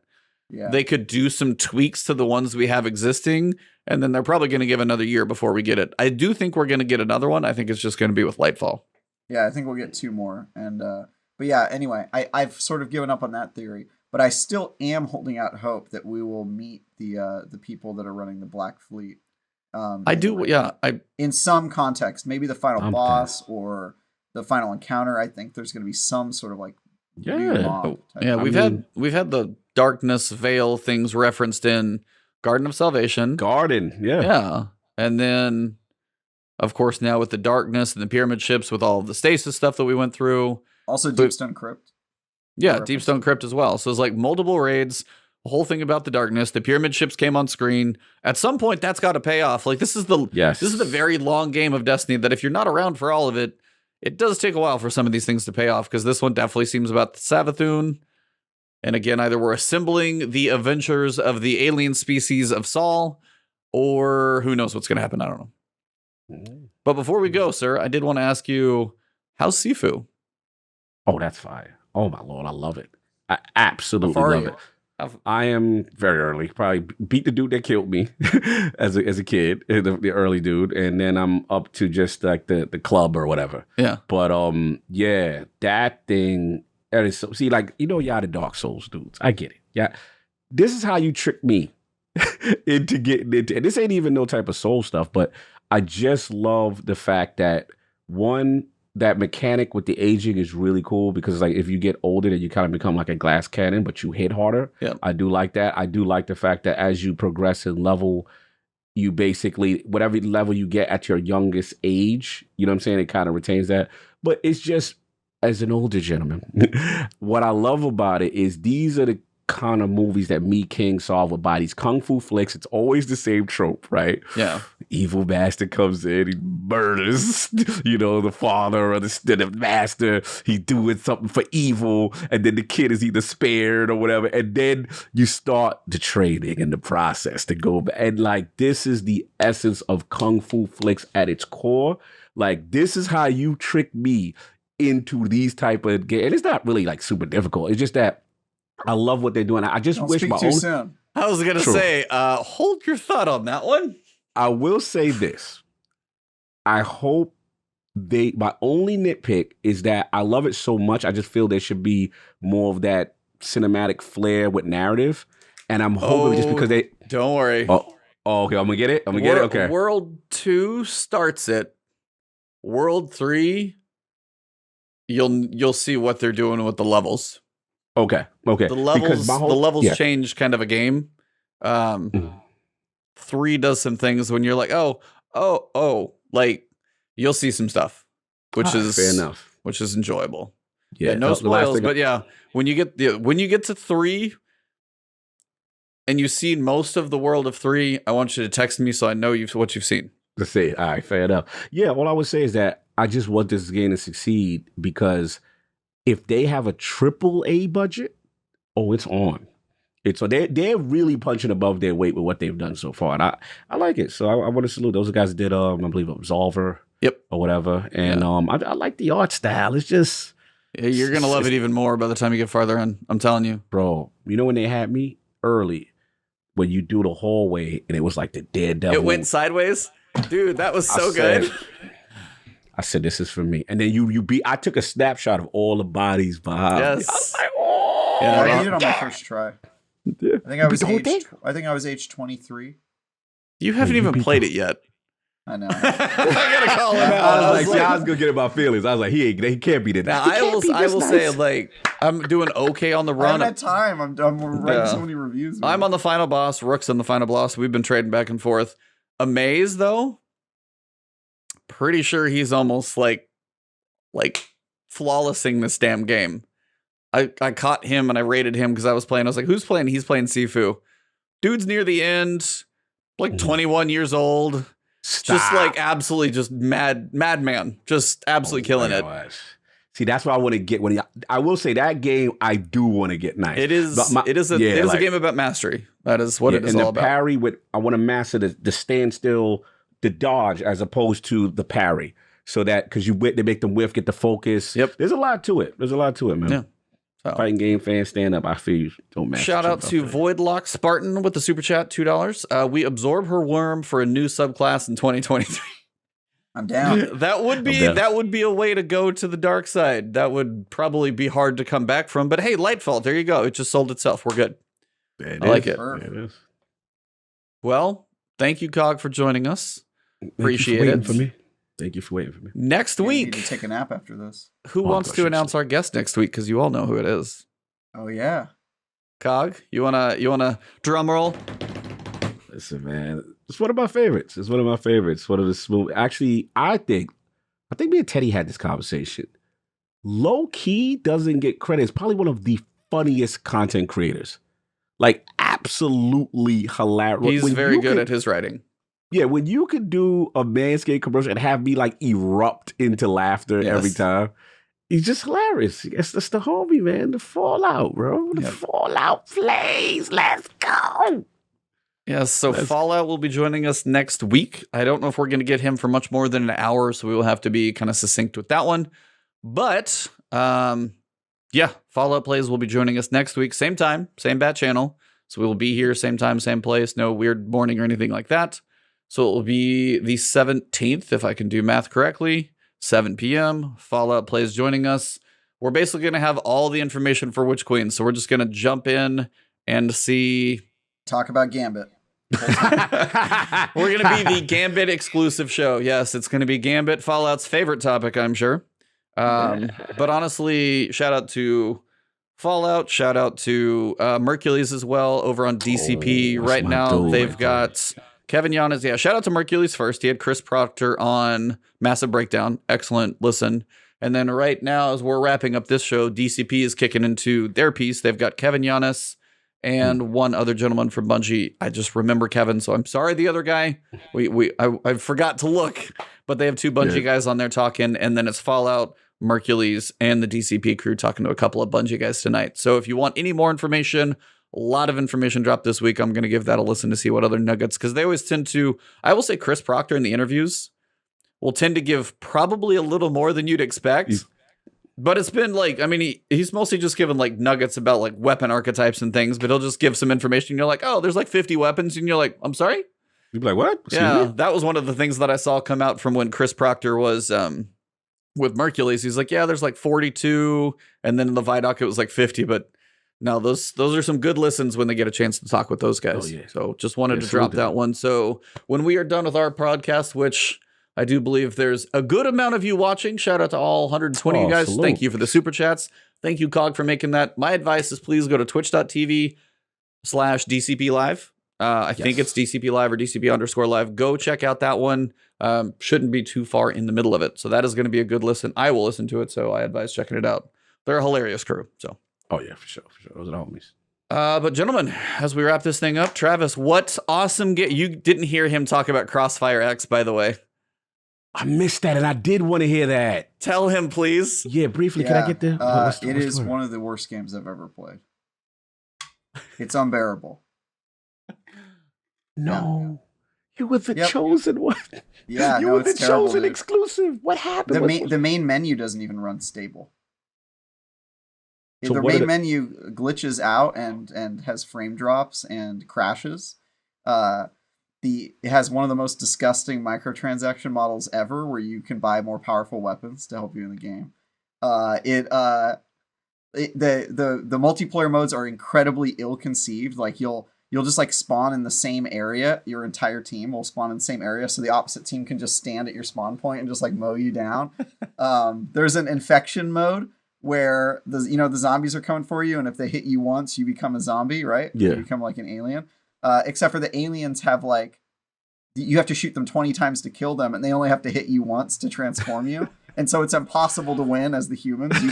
But it also doesn't matter, because as soon as you become infected, you join the infected team. So you're always on the winning side. Always on the winning side. It doesn't make any sense. Like, just every part of the game is poorly thought out. And then the campaign is really not much better. It's slightly better because it's made by Remedy, and I guess it's a different engine, but it has the same kind of problems. And it's just a nightmare, dude. This is why I was telling Eve this. This is why game critics are always so wary of games that don't have early access copies, because I think everyone involved in this project knew that they had created a dud, and I think that they tried their best to hold the line and obscure that fact until the very end. And yeah, dude, I don't know. I have no idea what I'm going to review it, but it is a bad game. I was going to say, Don't Mask the Truth says he would give it an IGN 6.5 out of 10. That's insane. A 6.5 would be like okay, almost good. So you're leaning more like 3 or 4 right now, it feels like. Yeah, it's 4 at the most. It is at the very least a bad game. Damn. And a 3 at IGN means awful. A 2 means painful. And a 1 means unbearable. So it's somewhere in that range. I don't think it's a 1, quite frankly, but it's certainly nothing higher than a 4, just based on what I've played. Do not play that game. Do not play it. It's not even worth a download on Game Pass. Honestly, it's not. It's in Game Pass? It's in Game Pass, but not the story. The story mode is See, that's all I care $8 about. per story, and that's really all anybody wants to play. Yeah, But that's honestly, what the multiplayer is not worth your time. I do not recommend it. And that's crazy. Last question wasn't this game? Because me and Maddie, it's funny you said that. Me and Maddie, we did Duke, and we were like, they got to be hiding something. Like you can't get any information on it. But I heard that like it was like big in China. Like this game is huge somewhere else. It had a PC release, the other Crossfire game, and it's sort of like a CS:GO, a Counter-Strike sort of like clone, and it gained some love there. But this port is on Xbox and PC, and in both places it's really bad. I was telling E, I think the problem, Cog, is that they had so many different developers working on the game. Yes. And then they put it into one game, and I think it had a Master Chief Collection effect where these games all working on one software and out of one menu just screwed everything up. But even then, there are still game design problems that are super questionable. Like they did not test it at all. Like the spawn situation is just horrible. Like every part of the game makes you question if they put any time into developing. Wow. It's so bizarre, man. Okay, final thing, Travis, for your outro. I know you got other stuff going. You are going to be reviewing. No, it's going to be, you're going to be reviewing Witch Queen, but I want one question before you get to your outro. Oh, sure. No other words besides the numerical IGN score for season 1 of Boba Fett. Boba Fett? Why do I say that wrong now? Boba Fett. 6, okay. Okay, there you go. All right, now you can do your outro. Yeah. I want to like that show, but it was very inconsistent in its quality. But yeah, it's still more Star Wars. I love it. I watched the whole thing. I'll probably watch it in a couple months. But like, if I'm being objective, it was just an okay show. Okay. Anyway, so I did a ton of stuff in the past couple weeks. My review of Dying Light 2 is out, if you care about that. I'm also working on the Dying Light 2 wiki for IGN. So if you're playing Dying Light 2, that's going to be a minute. To use the interactive maps and some of the guides that we're creating. I'm helping out with that. Nice. I also did a review of Far Cry 6's DLC, which is called Collapse. It's one of the 3 DLCs. I gave that a 5 out of 10. I don't recommend really playing it. It's kind of not great. And then I also did a preview of Assassin's Creed's new expansion called Dawn of Ragnarok, which really looks like it's going to be a lot of fun. That's coming out in March if you have time for it. If you're like me and thought Valhalla was a little bit boring and a little bit too big to get through, this looks like the exact opposite. It's basically standalone. It has its own side map, and you play Odin.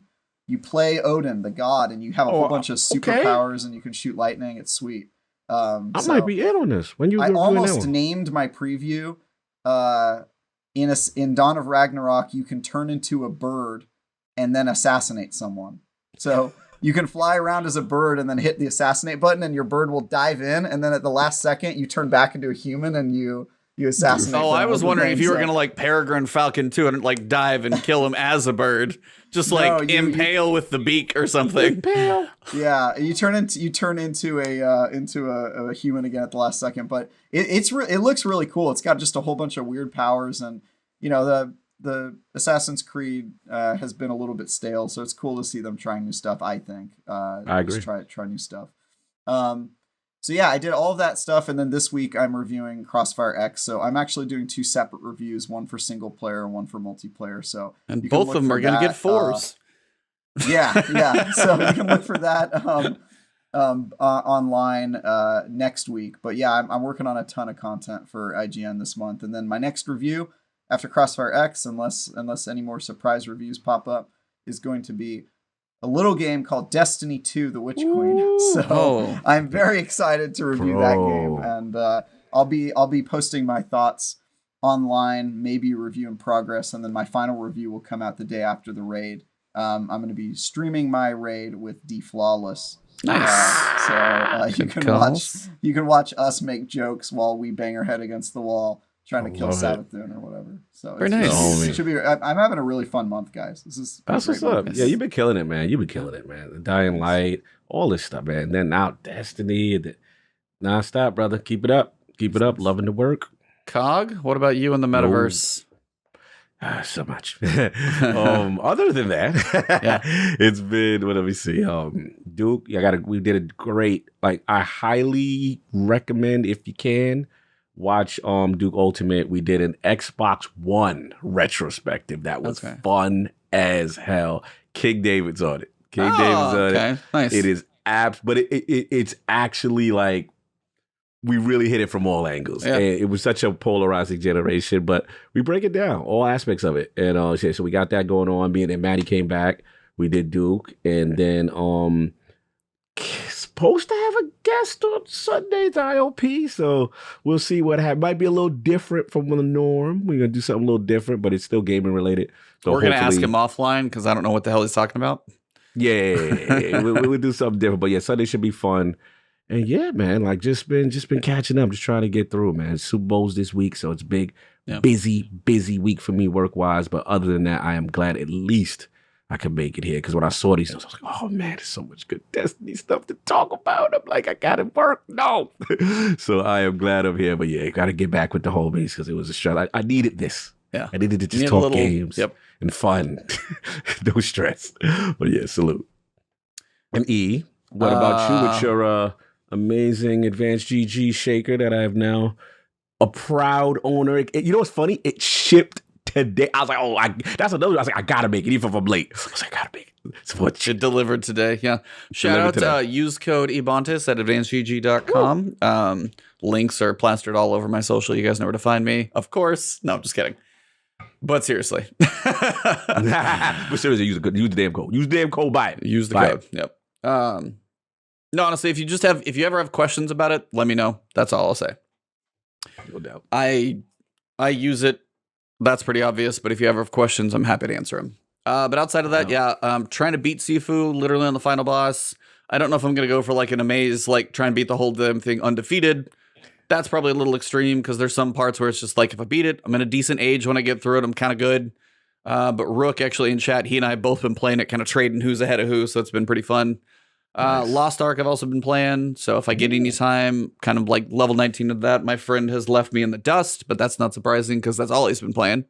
And then, Witch Queen. I'm trying to keep up with all the news. I literally made a video. My video on Tuesday was about the ViDoc. We knew that was going to happen. That was long. Wednesday, I have my leveling guide for Witch Queen. If you guys are curious about that one, outside of now going for your legendary campaign clear, because that will make a big jump in your powerful and pinnacles on that first character and all the characters. That video went up, and then they dropped Void 3.0. I'm like, oh God, because I figured that would be in the TWAB, but that was long enough that they made it separate. And then today we had an interactive trailer, so I made a video and then a TWAB video. Then we have Zerda. I'm just running out of space. So I'm busy, we're busy, we're all busy, but mine is very Destiny related, but my variety content is keeping me sane. Sifu is a blast. I want to smash it and then move on. So it's fun though. It's really, really fun. And when you get to the third level and you get when you get to the end of the third level, I need to text. I don't care the hours. So I can wake up and be like, holy hell, this is all. Like, that's what I want to see. No doubt. I can't wait, man. Love it. Well, gentlemen, all of chat, all of you guys that have been out there for pretty much the entire episode, thank you guys so much. I know Cog wasn't here at the start, but we did get him in. So I thank you all for hanging in till he got here so we can get the ninja's opinions about all the good things. The best dressed man with the tailored suits and ties. Yeah, he's looking good, look man. Yeah. That's a man about his business. Yeah. You got my gamer tag right here. He's got his gamer tag, Tie Guy Travis, inside of the breast pocket. That man is monogrammed. Yep. That man's got it covered. So, for everybody, thank you so much for being here. We will see you tomorrow. Same time, same bat channel with Fallout Plays. Do not miss this one. We're going to have a good time in that one. But for this episode, number 184, February 10th, we are not far from Witch Queen. We have 12 days. So for this episode, it has been Last word.